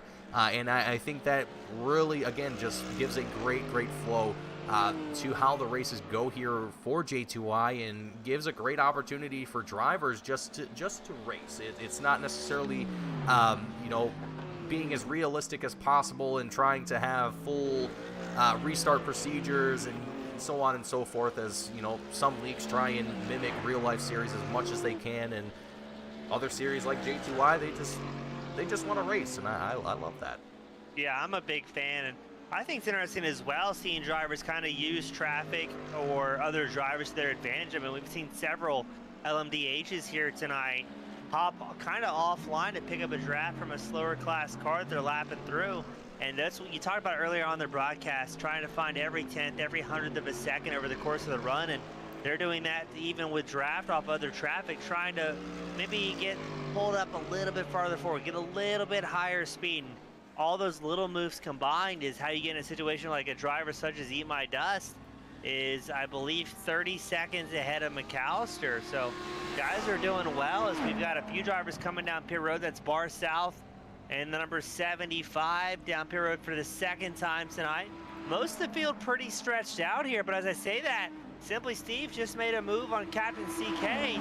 CK must have had a bobble there. He dropped off the pace very, very quickly in the number 50 LMDH, and Steve, I mean, almost instantly put a half-second gap on him, and now takes over third place overall. Yeah, Captain CK did have an incident while we were looking at Barstow 22 coming down into pit road. I don't know if any of you eagle-eyed among you watching the broadcast saw it, but in the right-hand side of the screen, you actually saw Captain CK spin around off out of the final turn. For some reason or another, our timing software did not catch that, though, or at least it didn't recognize it as an incident. Must be that Captain CK was able to recover it before iRacing detected it as a loss of control or whatever usually determines it as. But either way, that's a great news for Captain CK, as he's now closed in on the 023 of Simply Steve here for third place overall, and as well as third in class here for the LMDH field. And Captain CK has shown all race long oh boy, he's got good aggression, but sometimes that aggression can be a little bit too much here sometimes for the 50 driver, it seems, as we've seen him touch that grass maybe a little bit more than he probably would like to, but he's been able to recover from it. He's been able to keep himself out here for well over an hour now. It's just a matter of, can he keep that consistency going and maybe even try and dial it back a bit, just to prevent himself from getting those off tracks and slowing that car down just ever so slightly.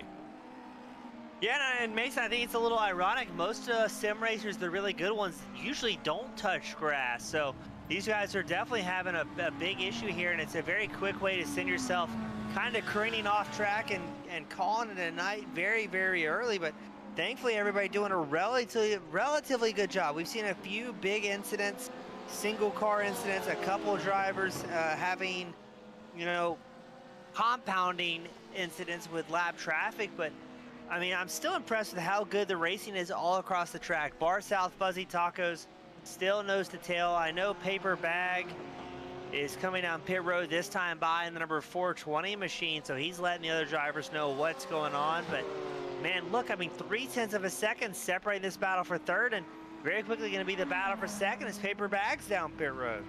Yep, Paper Bag, the 420 machine, going to be down here into pit road here now as Fuzzy Tacos, Barstow 22, they come out of the final turn, and they're going to make their way past pit road, and that's going to push their way up into the battle for second place as Paper Bag falls down into third, and he's eventually going to make his way out of pit road. Captain CK, more issues here for the number 50 machine.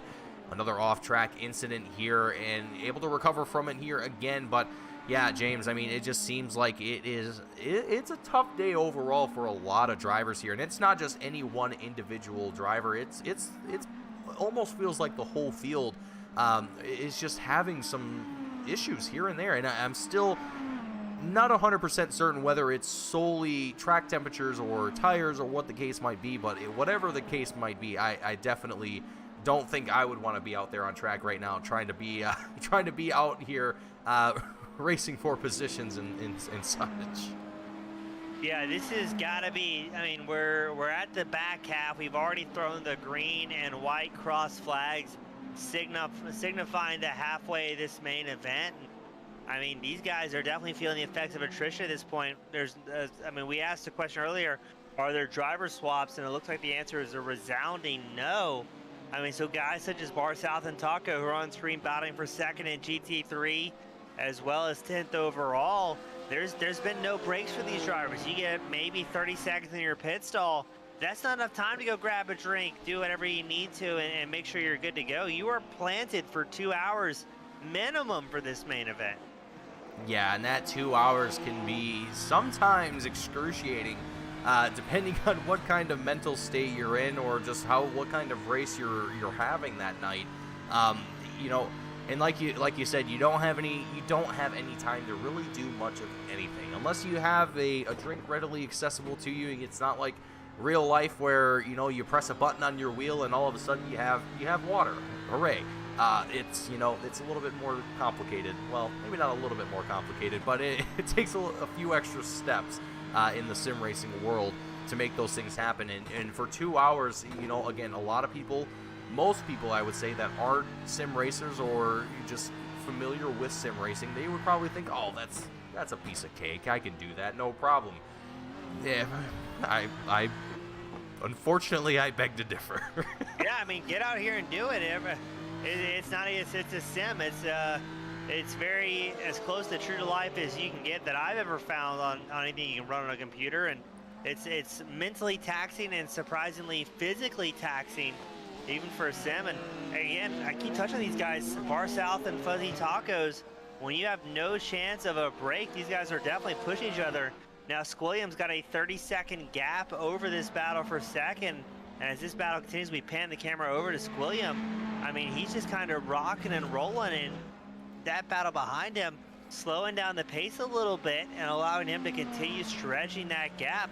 Even after that pit stop on lap 35, really not having too many issues here. And I don't think we're going to see Bar South and Tacos work together to, you know, kind of draft themselves up towards the front. I think they're going to keep battling for second, and barring a mistake, Squilliam's looking really, really good here in the GT3 class lead. Yes, not too surprisingly either. We've seen Squilliam practically dominate the GT3 class here in the Endurance Series week in and week out. Looking at the, let's see here. Looking at our point standings here at the moment, Team Woommates, looking at the wrong. No, I'm not. Okay, wow, that's interesting. So apparently, Squilliam has actually not had a race win yet. I could be wrong about that. I want to say that's wrong, but maybe I'm not. Wow, okay, I'm not wrong.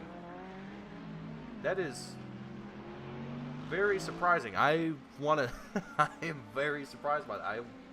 I want to say that Squilliam has been winning almost every single one, but according to SDK or Sim Racer Hub, that is far but the truth. But he's still leading the points championship, so that's correct. But I was mistaken in assuming that Squilliam has dominated. Oh, you know what? I know why it says that, because it's looking at the overall. Never mind, folks. I'm reading things incorrectly again, as I always do. It's okay. Now, it's funny for me as well, not being the primary producer tonight, being able to listen to the driver chatter. It's very cool to hear the driver say, hey, sorry if that passed a little bit close, and the friendly banter back and forth. And still seeing some personal best lap times here as DC clicked off all 144.49. And, I mean, we're very late into this thing, 43 minutes left to go, and drivers still setting personal best lap times. And I'm very impressed. I think we're going to be seeing what do we say every week is you can't park there, as AJ's got a horrifically damaged LMDH and unfortunately takes a tow back to pit road. We'll get that replay queued up. Yep, there we go. And let's see what happened. Oh, he touched the grass there on the rear left, it looked like. We'll take a look one more time here. Oops. That's not the right one. Take things into slow motion here, and there it is, the right side, just barely dipping into the grass there, and that's going to send him careening around. And it's going to be a hard stop here for AJ, the number 45 driver, as it goes right into the wall and smashes up that rear wing, and practically, I would have to assume, hinders the downforce capabilities of that car by an extreme amount. Those rear wings, as much as people, a lot of non-car people like to assume that they're just for decoration, they do actually serve a purpose, and they do actually work for the car and making it a faster and more drivable car on these tracks. So for those of you that may not know and may just assume that they're there just to look cool, which they do look cool, but they do actually serve a function and will hinder a driver's ability to take it around track if they lose that wing. So I think AJ making the right call to drop down into pit road and hopefully try and get that worked out here. With only 40 minutes left in the race here, James, I mean, if that's, you know, we've talked about it a little bit already, you know, what kind of situation you would rather be in, whether it's getting yourself out of the race in the very beginning or halfway. I mean, I think AJ is kind of a perfect example here of that, of the later half of that question, and being put out of the race kind of halfway. Yeah, it's going to be interesting to see what he does in that number 45 LMDH. If he made the call to, hey, let's take a tow immediately instead of limping it around and try and get back out there and just kind of pay the time penalty to make that happen. Because, I mean, Garlic Dog was also involved in an incident, had another late race crash, and then drove down pit road as Prince Adam just threw the virtual hand out the window saying, hey, sorry to the number 3 of DC if that GT3 running 4th in class accidentally got in the way. So it's interesting. I mean, there's still plenty of time to throw away a perfectly good race. As now we're checking out Bar South. The 2 closest drivers continuously out on track. Bar South and Fuzzy Taco 2nd and 3rd in GT3, but man, Mason Beaver just clicked off a 142.96. I mean, if Beaver was at the front of the pack here and avoid those early race problems, he would absolutely be a contender to try and bring home the win here. Yeah, I think Beaver would definitely be. Oh, and there it is. Both of the top contenders here, I guess you could say, in the endurance series, kind of side by side, Squilliam and Beaver, for their respective classes. But Beaver, yeah, I mean, I think if he hadn't had that spin going into turn 1 and damage the rear end of this number 10 machine, I think he definitely would still be out there leading this field.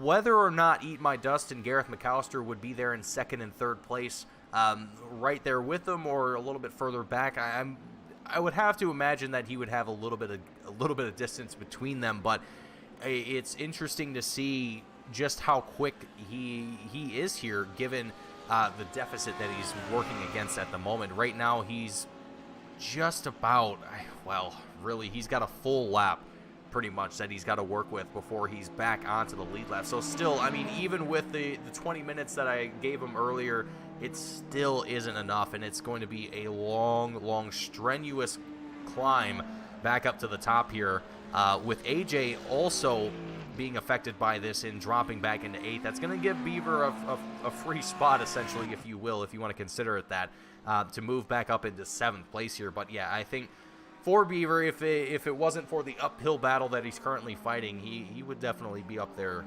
probably dominating this race, but if he had it his way. Yeah, I mean, that's why they call it racing and not collecting a paycheck. This stuff affects everybody. As Imai Dust finishes his 2nd stop of the night, Urko and DC down pit road. Looks like Beaver's going to roll back out on track after his pit stop. And glad to see, no, did AJ, trying to see, I think AJ, yes, is back out on track, so going to continue his race. So it looks like the 8M9 LMDH is still out on track, and still looks like every GT3 out on track. Excuse me, as well, a little bit of heartburn here, but so it looks like most of the drivers still out on track, and the top still has room to change here. As we say that, looks like that is Nicolator deciding to park and rethink his life choices in that number 5. As I believe I just heard Eat My Dust say hello, Nick, as he drove by, and Nick was parked there. But yeah, I mean, that's what we're talking about. Just simple mistakes is enough to throw you out of this. It's not over till the end. Yeah, you know, and that's the thing too. A lot of drivers, maybe not a lot of drivers, but myself personally, I found that when I first started, you know, being a part of the iRacing service and doing races, is that the closer to the end of the race that I got, the more tense that I started to feel. And you know, maybe to some of you watching, that's maybe some backwards kind of logic, where you would think that you would be the most tense at the beginning of the race and then it would be less tense towards the end. For some reason or another, it's just when you get closer to the end and you know that checkered flag is near, your instinct to not make mistakes just kind of, I don't know, it just goes haywire. You start to be hyper hyper aware of every little mistake that you're making, and then you start to get worried about one, and it snowballs and it just gets worse and worse and worse. Maybe it's just me, but in my experience, in the past at least, it's improved over time. But I know when I first started that I guess you could say the end race jitters, as I like to call it, it affects a lot of drivers, and I think it even affects drivers that have been around for a long time. Just, you know you only have a few laps left to go, and it's been a long race. You're tired, you're probably hungry, you're thirsty, you probably have to go use the bathroom for the past 20 minutes. There's a lot of things going through your head, and you just want to take it across the line. You want to finish the race, but you also don't want to make any mistakes. So there's a lot of things going through your head in those moments, and James, I'm sure you can probably attest to it as well, that it gets a little interesting in the last few minutes of a race here for drivers. Yeah, for the fans listening along tonight that don't know, I have a background in racing motorcycles, and I've done quite a fair amount of endurance racing. And yeah, at the end of the stint, depending on outside forces, you are definitely in a hurry to get done with everything, and that's when mistakes can happen. I remember racing at Pittsburgh International. I had 2 trackside sloppy joes before my stint. It was about a 45-minute to an hour stint. And the lap times were dropping hundredths of a second from the first lap to my very last lap, because by the end I desperately needed to get off of that bike for reasons. As Beaver decides to get off track, he's having a rough go, and another tow to pit road. But yeah, sometimes those outside forces will definitely affect a race for these drivers. Yeah, James, and I can only imagine what was the thoughts going through your head in those moments. As we're watching the replay here with Beaver, big, whoa. Ouch. That is definitely going to be a few minutes down in pit road before we see that number 10 machine back out onto the track. He took quite a hit there. Yeah, I don't know if Beaver's going to get back out on track. I want to say that was the second possibly fast repair incident, a big hard hit for the number 10 machine. So I don't know if Beaver is going to get back out on track. I think you might be right, actually. That is a huge bummer here for Beaver. Having a really phenomenal start to the race here, in a valiant effort trying to work his way back up to the front of the pack here, as we're watching Barstow 22 and Fuzzy Tacos back at it again here. These two seem to be kind of magnetized to one another, as they cannot seem to shake either one of themselves here from one another. But Barstow 22 still in that second place spot in the GT3 class, with Fuzzy Tacos in third. It's been a rough night for Beaver. It's been a rough night for a few different drivers here tonight, Brando being one of them as well. Among the first driver to take it behind the wall here tonight. Actually, I think he's the only driver to take it behind the wall tonight, if I'm not mistaken. I think he is. Yeah, Brando, the first driver out, and we did get a report from Beaver. Drivers have 2 fast repairs tonight, and he had used both before that last big hit. 13 minutes of required repairs, 18 minutes of optionals for the number 10 LMDH driver. Now, that being said, if Beaver can wait that time out, he'll have enough time out on track. If AJ does not return to the race surface, Beaver can pick up another position here, but I stand corrected as AJ is out on track, so my apologies to the fan, the number 45. So here comes Urko, about to make a big move up the inside line. If Garlic does so cleanly, and driver's definitely loud on the radio saying, hey, this is my intention. Look out, here I come. So things are still going here. Just about a half hour left to go before we see the checkered flag here today at Sebring International for round number 5 of the J2I Endurance Series, the very first crown jewel race of the season here for J2Y.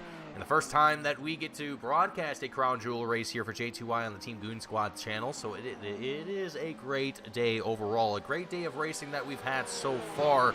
The past hour and a half have had plenty of things happen, plenty of action, plenty of incidents for drivers, a lot of interesting events that have transpired, but I think for the most part, it has been quite an eventful day for a lot of drivers here. Now, granted, For drivers like Squilliam, it, I would say, has probably been less eventful for himself, as he's really just kind of been out here by himself, clicking laps off and staying extremely consistent and extremely clean here in the number 6 machine. Really hasn't shown any signs of making any critical errors here. And from the times that we've seen Squilliam up here leading the GT3 class, I mean, that's usually the case here for himself and his teammate. Both of these two drivers for Team the Woolmates. Remote Crawdad is his teammate and is actually his brother in real life as well, given Team the Woolmates. So, not here today, his teammate, but Squilliam's still going to take home that W and hopefully continue to hold on to that points lead that they have here, or rather try and improve the points that they have here in the season, or at least for himself in the Drivers' Championship. But James, as we're winding down here, the final half hour, it's been a lot of action-packed racing, and I mean, you know, given what we've seen happen to drivers like Beaver, really a few different drivers around the track here that have had good starts, and then it's ended not quite as well. I mean, what would you expect if you were out on track here today? I mean, what would kind of be a goal for yourself, I guess you could say? If you weren't up here in the booth with me today, what would be your intentions here? Man, at this point, if I was still in the race, and that is a mighty big if, I would just be kind of maintaining, trying to kind of rely on my splits, stay about the same lap time. And we've seen a lot of drivers go home early, especially in the back half of the race after making these mistakes. I mean, there's still racing going on as we're on board with Paperback in the 420, about a half second back from Biker Pilot. You've also got Bar South, 6/10 ahead of Fuzzy Tacos, but with all the great racing going on, I would just be kind of taking it easy, focus on hitting my marks and minimizing the mistakes here, because that's what's sending guys home early, is little lapses of judgment, lapses of conversation. And they are finding themselves with an off-track moment, and then immediately followed by massive hits to these machines, and all that hard work's undone. So at this point, I don't think you're going to gain too many spots based on raw speed and talent. It's just kind of about maintaining and playing it safe at this point. But we still have moves being made, as Simply Steve was catching up to McAllister, and Captain CK has another incident and a tow. CK is done. Let's see exactly what caused the 50 driver to take it behind the wall into the dirt and smack into the wall. A big hit to the front end of the number 50 machine, and I'm sure that's gonna leave a mark there for Captain CK, and he's gonna take it right immediately down into the pits. And I like you said, James, I think that's gonna be the end of Captain CK's race here tonight. Yeah, I am afraid I think you're right. Drivers don't have too many fast repairs left in the back pocket, but we're back focusing on the battle for 4th in GT3, which is 12th overall. It's Biker Pilot, the number 42 BMW, versus Paper Bag and that 420 machine. About a half second separating these two, and it looks like Bar South and Fuzzy Tacos also have a battle. So an hour and 30 minutes in, 27 minutes left to go. And still fantastic racing as Captain CK and Beaver are on pit road together with big hits. Now Beaver may be getting out on track here relatively shortly once those required repairs are done. But he is about 3 laps back from Captain CK, also in pit road. So gonna be tough to overcome that adversity, those damaged cars. And man, I don't know what's going to happen, but very impressed to see what these GT3 drivers are going to do. We're still great racing everywhere. And Squilliam checking out 43.6 seconds ahead of the rest of the GT3 field. Squilliam just in a league of his own here at Sebring.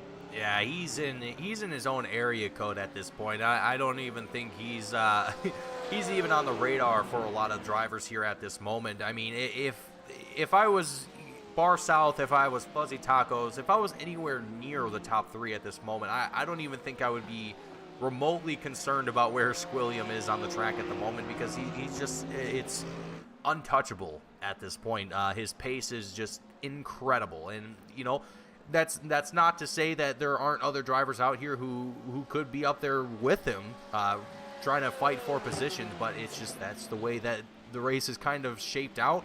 And for Squilliam, I mean, you really couldn't ask for a better race if you were a driver in the lead and just looking to click off laps cleanly. Having clean air around you, having really no other competition to worry about aside from lap traffic, LMDH drivers trying to make their way around you. For Squilliam, I think this is probably perfect day, perfect conditions for himself. As I mean, now that the sun is completely out here, it's turned out to be a real good day for racing here at Sebring. Yeah, and again, I can't stress enough. I'm just super pumped to see these guys still having good racing. Bar South and Taco separated by 4/10. Paper Bag and Biker Pilot separated by 4/10 as well. So, I mean, 25 minutes left to go. These guys still have plenty of time to make moves, see if they can force a mistake from their competitors. If not, it could come down to fuel mileage as well as we close on the last 25 minutes of this race. But we know McAllister's tried some different stuff on pit strategy. His last pit stop was 3 laps later than Eat My Dust or Urko, as he holds on to a very respectable second overall, as Bar South has LMDHs making their way around the number 75. So yeah, still anything can happen at this point, I think, especially with how many drivers we've seen drop out at the end of this race. And now Beaver has fallen all the way back to 14th overall, still 8th in class. He's not going to lose that, as Brando came down pit road only 4 laps into this feature event. But man, I'm curious to see what's going to happen, as right now it's Eat My Dust, Gareth McAllister and Urko, 1, 2, 3 for our LMDHs. And GT3s at Squilliam, Bar South, and Tacos running first, second, third.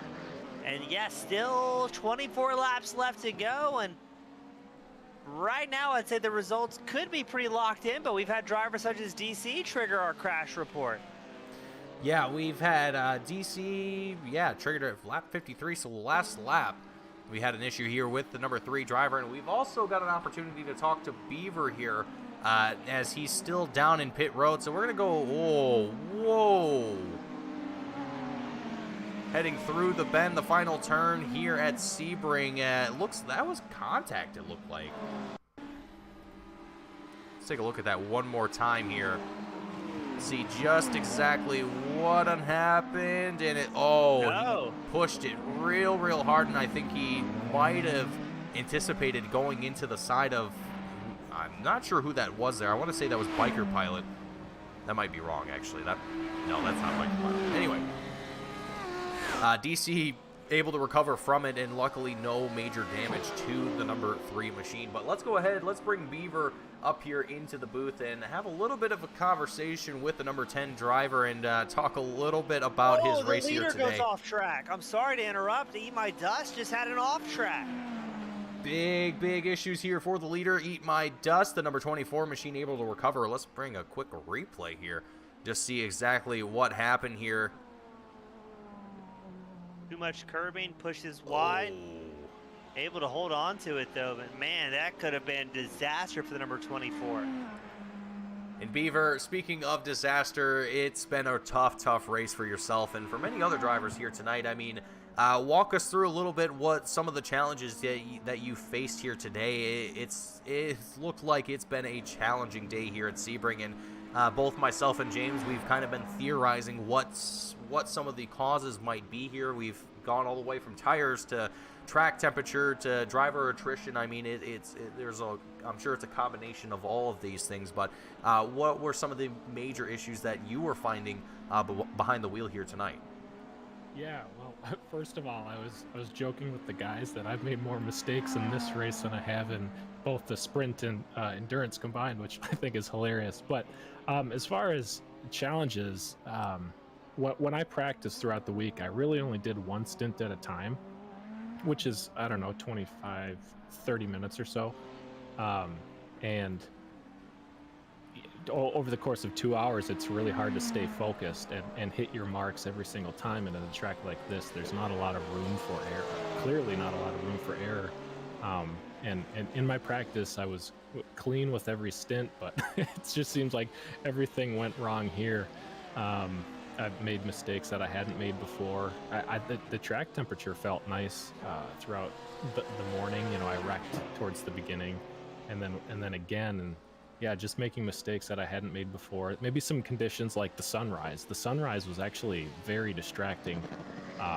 You know, you're used to sunset, but is sunrise, it seems like there are more braking zones and apexes to hit when the sun's coming up. So that was another challenge that I didn't have any issues with it, but I could see if people did, the sunrise was a big thing.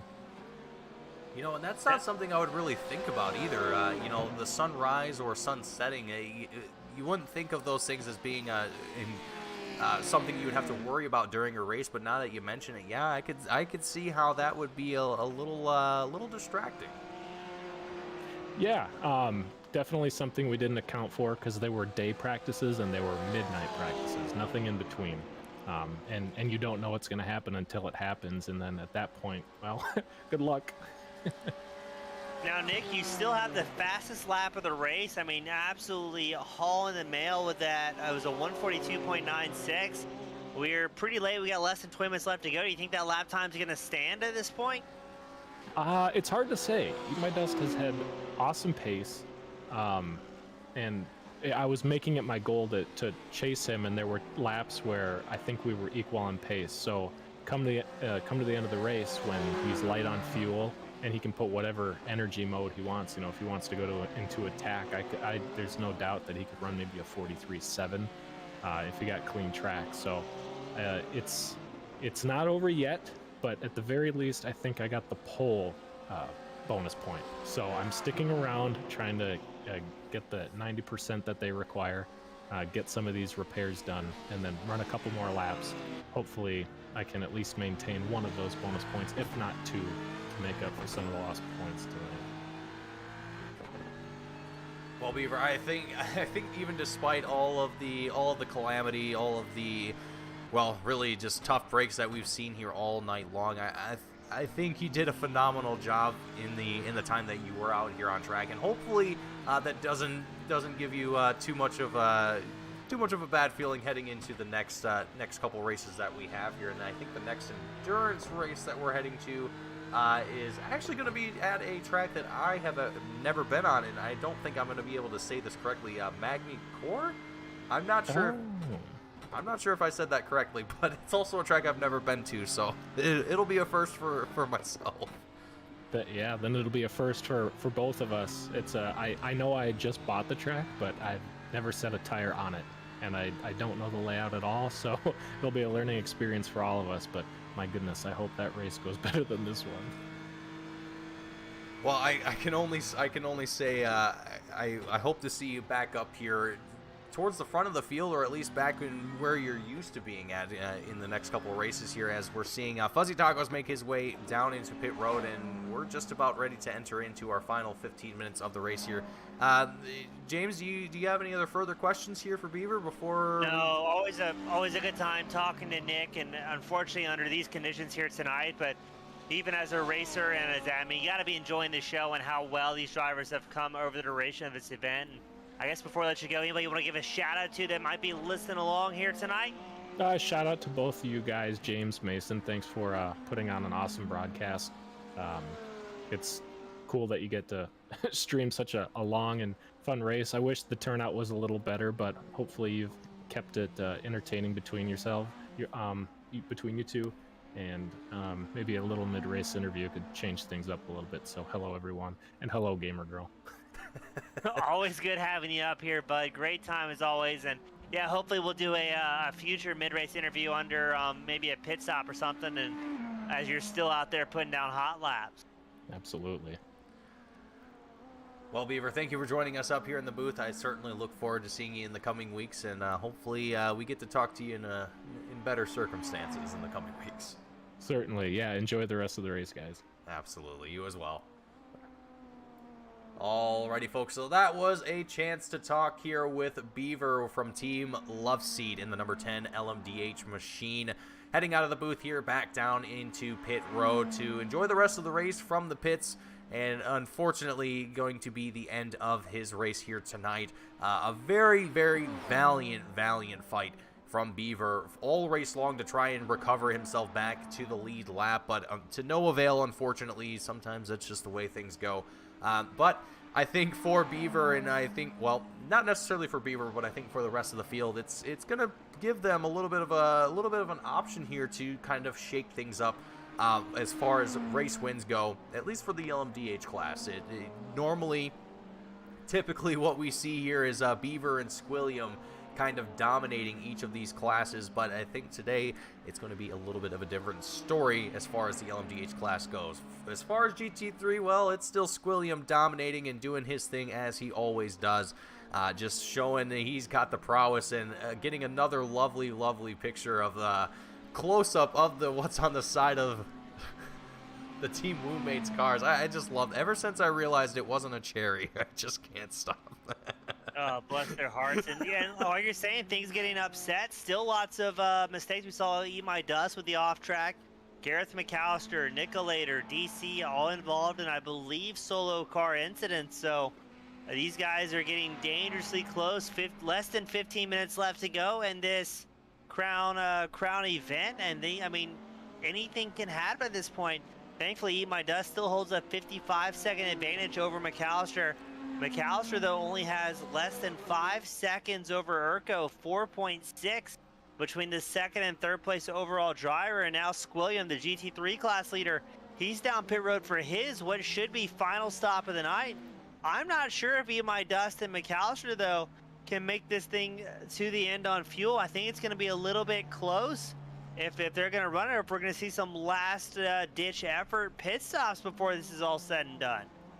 Yeah, looking at it right now, the last time that Eat My Dust came in was lap 46. We're on lap 60 right now. So theoretically, they could stay out for another, I think, 4 or 5 laps before they need to come down into pit road. I don't know, James. I think they might be cutting it right by the skin of their teeth. If they choose not to come down into pit roads, I'm sure they're going to be coming across the line on fumes. If anything, it's going to be an absolutely tough finish for these drivers, and really, I think, could play a huge role into how the LMDH field kind of shapes up here in these last few minutes. Only less than, oh boy, big wide. I'm not sure if that was intentional or if he just got a little wide there, but it looked like that was intentional from Eat My Dust.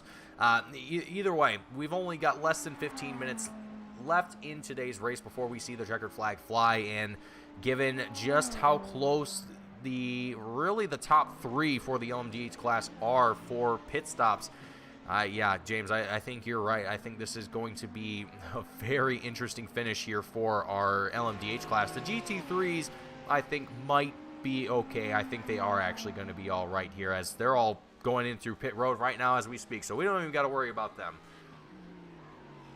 Yeah, I think at this point we're not going to see any big changes unless there's issues. Now, that being said, it looks like Garlic Dog had to take a tow while already on pit road, so maybe had some problems. They couldn't quite make it to his pit stall. Maybe calling it an evening, as we've got Garlic Dog, Beaver, and I believe Brando. No, it looks like Garlic is going to get back out on track in that number 199 BMW. Beaver still on pit road. Brando out very early on in this main event. Now, we heard Beaver earlier saying, hey, you know, I wish there was a bigger field here tonight. But it looks to me like, I mean, 19 drivers made their way out for a 2-hour event. I'd say it's a pretty good show overall. I have to agree 100%. You know, and that's the thing here with the J2I folks, is they always put on some incredibly great racing, both for their sprint series as well as their endurance series. It's just fantastic racing through and through. You know, every other week they alternate. So next week we will be going back to the Radical SR8s, where we will be heading to Barber Motorsports Park. Another track that I have not been to on the iRacing service, so that's going to be a fun one. Again, these drivers just do a phenomenal job with their racing week in and week out. So if you want to be a part of the series, if you want to race with these folks, if you just want to see what it's like and see if it's something that you're interested in, head on over to their website, J2ICS.com. That's J2ICS.com. head on over to their Discord, check out all the information that they have, and see if it's something that you would like to be a part of. And also, while you're here, and if you would like to support the J2Y Cup Series directly, you can head on over to our website, teamgoonsquad.com. Head on over to the merchandise section. You can find the Just Two Idiots Cup Series merchandise. We have hoodies, we have t-shirts, coffee mugs, stickers, basic things to get all of your J2Y merchandise needs, and also 50% of the profit of those merchandise items goes directly back to J2Y to help support them and continue to do what they do, because frankly, here in the sim racing community, we take all the help that we get, and we love to show support to the leagues that we work with in as many ways as we possibly can. So show your support. Get yourself a t-shirt, a sweater. I know that eventually I will be getting myself some stickers and a t-shirt and all that fun jazz to represent and support the folks here at J2Y, because they have put on fantastic racing, and I genuinely look forward to continuing to work with the folks here at J2Y and see where things continue to take us here. Yeah, super good group of dudes. I'm personally looking forward. Right now tentatively planning on driving at Barber next week with these guys, and that's a track very close to me. So it's going to be cool to me to go out there in the Radical SR8s, go wheel to wheel with a bunch of great guys from all across the country, all across the world, and kind of put in work at a track that I've put a bunch of laps in on a motorcycle. So that's going to be a really cool experience for me, as we got Marquise Smith joining us on the YouTube side of the broadcast, enjoying this show, enjoying the racing. And looks like Captain CK an extended stay down pit road after that last crash on lap 60.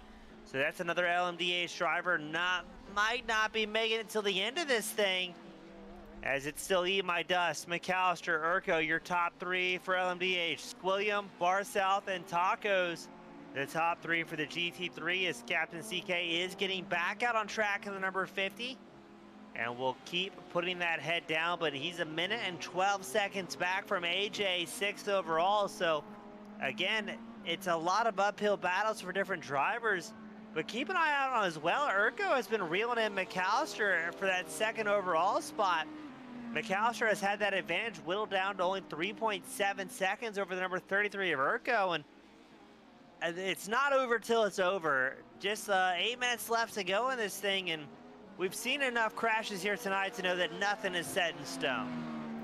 Yeah, it's only a few minutes left, but anything is possible here. We've mentioned it already a few different times during the broadcast that this is the portion of the race here.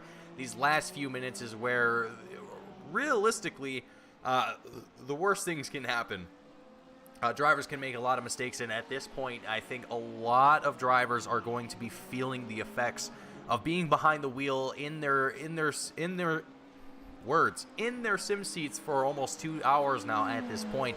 Again, me and James talking about it a little bit earlier, just how physically demanding it can be to be in the seat for that long, and just having to, one of the things that a lot of people tend to forget, that racing isn't just physically demanding, it's also mentally demanding. I mean, you're having to constantly pay attention. You're using 100% of your focus 100% of the time. I mean, there's the faster the car, the less time that you have to really kind of relax behind the wheel and maybe, take a break for a second. Maybe you sit back and I don't know, whatever, you twist your neck around or something. I don't know. But the faster the car, the less time you're going to have to be able to do those sorts of things. So, I mean, as compared to these LMDH cars where you're going nearly 200 miles an hour, compare that to, a little old Miata that can barely go 120.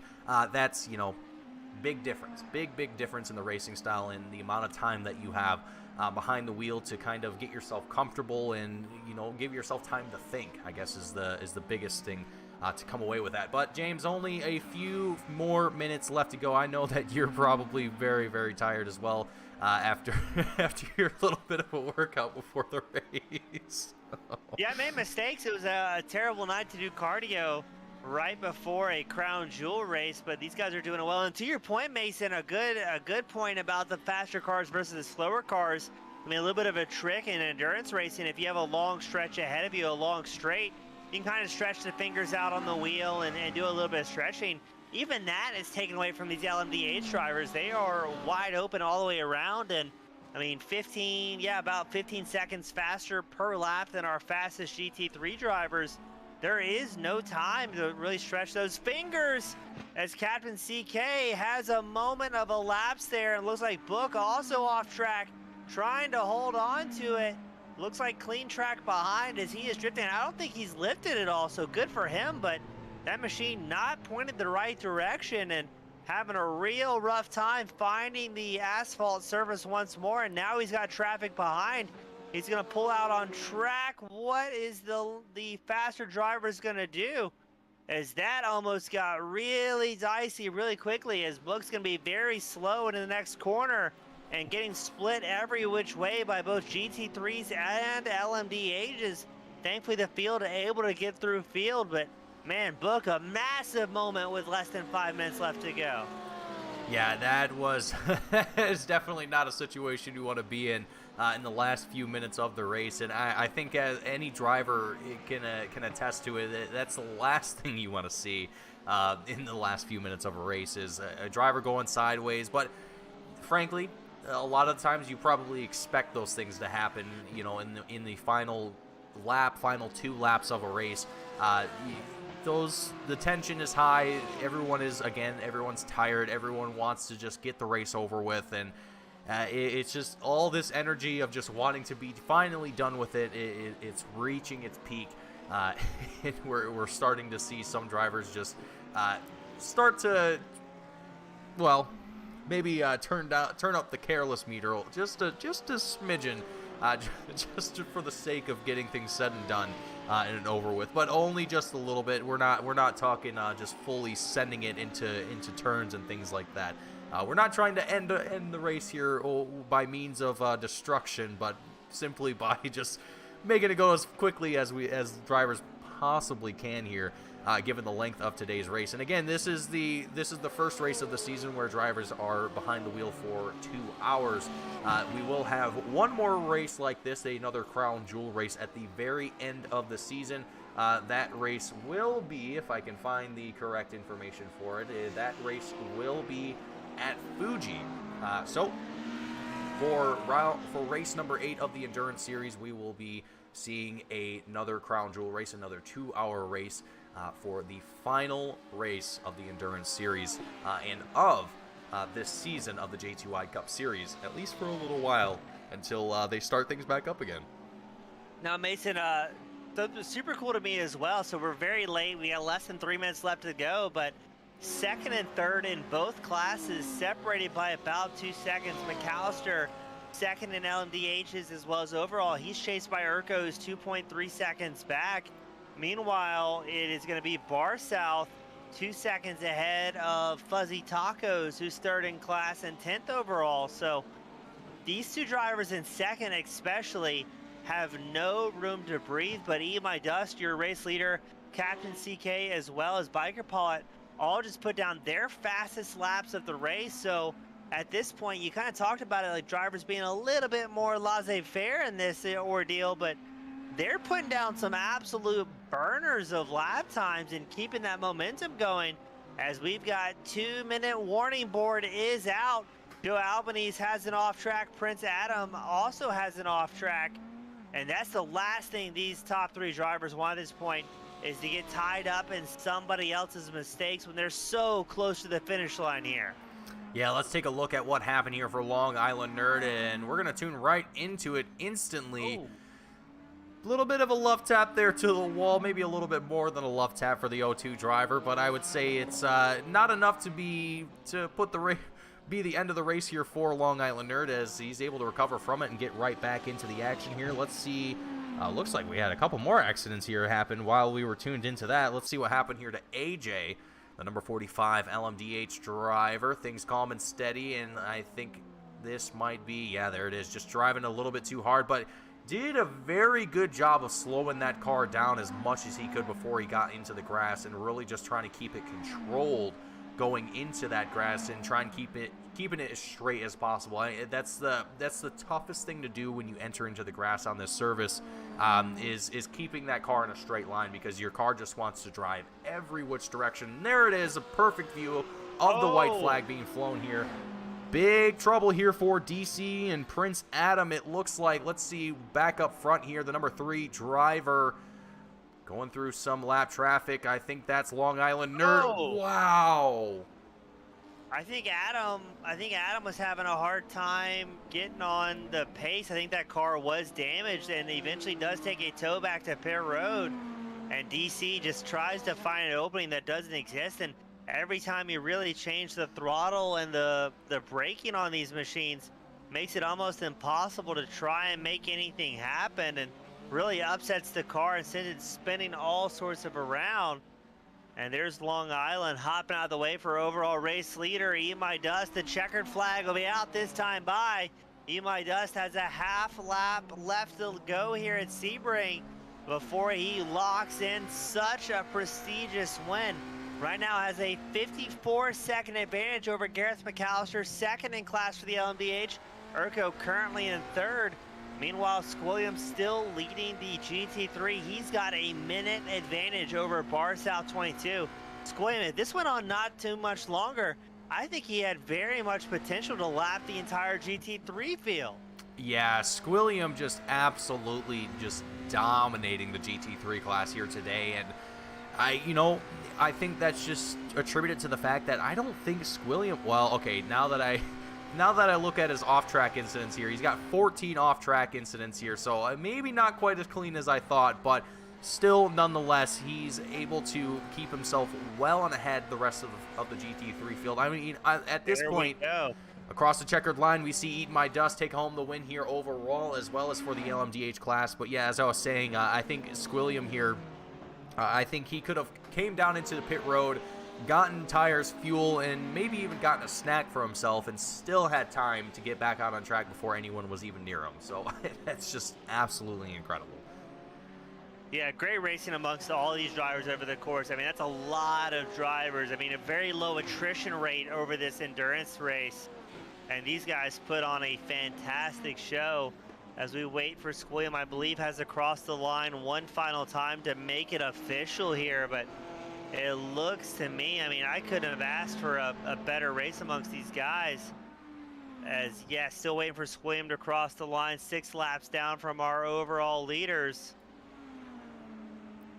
Just watching now as Gareth McAllister comes across the line. Urko just behind him as well. The top 3 for your LMDH drivers making their way across the checkered line here. Now as Squilliam, the GT3 leader, now going to make his way across the line as well. And that is going to be most of our field wrapping up the race here today. It looks like we've got DC and AJ remaining for the LMDH class. A few other GT3 drivers remaining to come across the checkered line here. And that is going to conclude our coverage, or conclude our race here today. At least we've still got to do driver interviews before we wrap things up here. But let's go ahead and get our, well, we've still got to wait a few more seconds before our race results are officially said and done here. But, James, it has been a phenomenal night here, and as we're going to go ahead and take a look at our post-race results, let's go ahead and get our first driver up here for an interview. That will be Mr. Squilliam up here in the booth, taking home the win for the GT3 class. James, take it away. William up 2 spots from where he started, pretty much uncontested, blazing fast. I want to say the fastest lap time in GT3s. Is there anything about tonight you could possibly complain about? Because it looked perfect from my point of view up here. Oh man, you're gonna take my pole position away from me? Oh, I'm no, sorry, man, sorry, the 3 team. My apologies. No, man, you're fine, man. No, it was a great race. I went into it with high expectations. I feel really comfortable on this track, and just based off of practice times and stuff, I felt like the odds were in my favor. So I just and given that Matt was going to be out sick, I knew needed to just get all the points I could. So got the pole position for the bonus points, and then told myself in that first stint to go for the fastest lap and get those bonus points, and then just kind of cruise it out to the end. So Now, that being said, you had big plans. I mean, what's the trick to avoid some of the early race shenanigans we saw, or was it just early race? Because kind of across the board, it seemed like there was big incidents and a lot of drivers having self spins, a little bit of contact between lap traffic, but it seemed like you're able to get through it all relatively smoothly. Yeah, I had a little bobble during that first lap in 2 spots, and had a nice little fight with Fuzzy through the final turn going into lap 2. Luckily, that was all I had to deal with him, though. Besides that, I had some contact with DC. I need to go back and look at that, and I don't know if that was on me or him or what. But besides that, yeah, I mean, it was just smooth sailing. It's just about being patient, lifting, and just letting the LMDHs through wherever you can, and just leaving as much space as possible, defining your line early, stuff like that. So. Well, great race all the way around. Good to have you up here in the top spot. Before I let you go and celebrate with the rest of the hooligans, who do you want to give a shout out to that helps make this win possible for you in the GT3 class? I'll give a shout out to my brother Matt. He's probably watching. I wish that he could have been here to help bring in some more points, but he's got that drop week to use. And also shout out to Bar South. He pulled in a P2 tonight, which is really awesome. It's I wouldn't say rare, but it's cool to see him up on the podium. So congrats to him on that. Really good finish for him. Awesome. Always a pleasure, my friend. Good to have you back up here, and hope to have you up here a bunch throughout the season. Of course. Thanks, guys. You, sir. All right. Oh, sorry. Go ahead, James. I was saying how is Squilliam bringing it home in the GT3 win. Up next, Eat My Dust in the LMDH. Almost a flawless victory. Eat My Dust, welcome to the top spot. Mason, take it away. Lucas, a phenomenal race from yourself here tonight, and probably an unexpected finish. From not only from us up here in the booth, not really certain what to expect here from this race here today when we first got started, and it looked like at the beginning of the race, it looked like a race that Beaver potentially could have locked down, but a few costly mistakes caused him to go down into the pits and eventually just gave the lead over to yourself. And once you had that lead, it kind of seemed, at least for myself, it kind of seemed like something just clicked for you, and you were just in a different kind of different sort of mental space throughout the remainder of the race. You really were just doing a phenomenal job of clicking off laps, staying consistent, and trying to stay as clean as possible. I mean, what was kind of going through your head once you realized that you were in the lead and that you were going to keep that lead? What kind of changed for you, or did really anything change at all? Was it just a matter of just staying consistent? Well, thanks for having me, Mason. It was a good win. Sebring is one of the couple tracks that I'm most comfortable at, so that really helped. I think one of the other things, I was pretty busy today, so I only got on about 15 minutes before quali started, so it was really just get relaxed, get set in, and just get driving. I kind of messed up the start a little bit, missed a shift, but was able to get back past Captain that first lap, but I was out of the Beaver's draft. Beaver's one of those guys that he's lightning fast, but he puts it right on the edge every single corner, every single lap, and today it was one of those races that it bit him, and I was just there to capitalize. Like I said, Sebring is one of my best favorite tracks, so I was fine hanging in second, and then all of a sudden I was first, so nothing really changed mentally. Just I didn't have to try and catch anybody anymore, so I was able to back off and go half a second or so a lap slower, which really helped me stay consistent and stay out of trouble. Absolutely, and you did a phenomenal job staying consistent as well, and kind of taking away this win here today, and as well as your teammate coming away with a 4th place finish as well, taking this momentum, carrying it forward into the next race that we have here, heading into Magny-Cours. What's kind of your game plan for the next race, and what's kind of your intentions, or at least what's your game plan to try and keep this momentum going into the next race? Oh well, I've never turned a lap at Magny-Cours in any vehicle, so I'll get on about an hour and a half before quali next week and see where it puts me. That's what I like to hear. Love to hear it. You seem to be doing quite fine doing the just the show up and drive strategy. That seems to work quite well for you. So I look forward to seeing you in the coming weeks. Eat my dust, or Lucas, as I should say. Before I let you go, though, and do celebrating with your teammate as well as fellow drivers here, anyone you want to shout out that's watching the broadcast, anyone in the pit crew or at home, the floor is yours. Shout out my dad. Tunes into these things and gets super excited for me. Comes out and races with me in real life, but he doesn't really enjoy the sim very much, so he just kind of follows and watches along. And then shout out to my 2 dogs for not interrupting me during the race, and my teammate for coming in 4th, even though he was battling some personal things today. So good for him. Absolutely. Well, I want to thank you for joining me up here, as well as James up here in the booth tonight, and I look forward to seeing you in a couple weeks and hopefully get to talk to you again. Sounds good. Thank you very much, Mason. Absolutely. You have a great night. Alrighty, folks, so that was Eat My Dust, coming away with the overall win as well as the class win for the LMDH field. Eat My Dust doing a phenomenal job here tonight, and that is going to bring us to an end here of round number 5 for the Just 2 Idiots Endurance Series.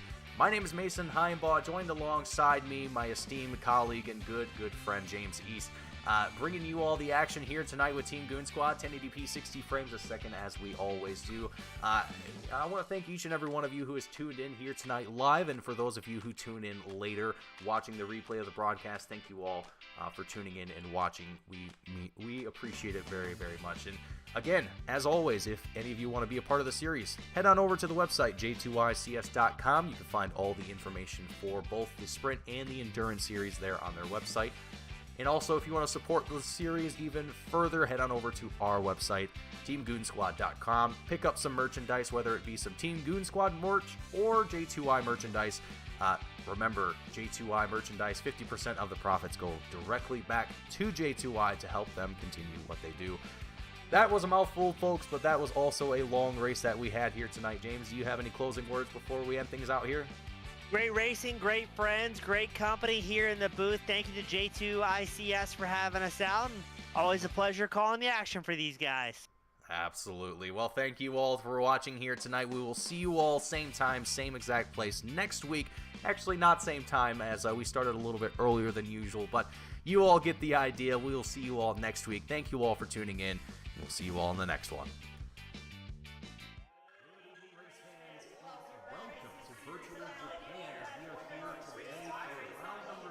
Oh, Pearson gets into the 95 of Folks. Here comes the caution.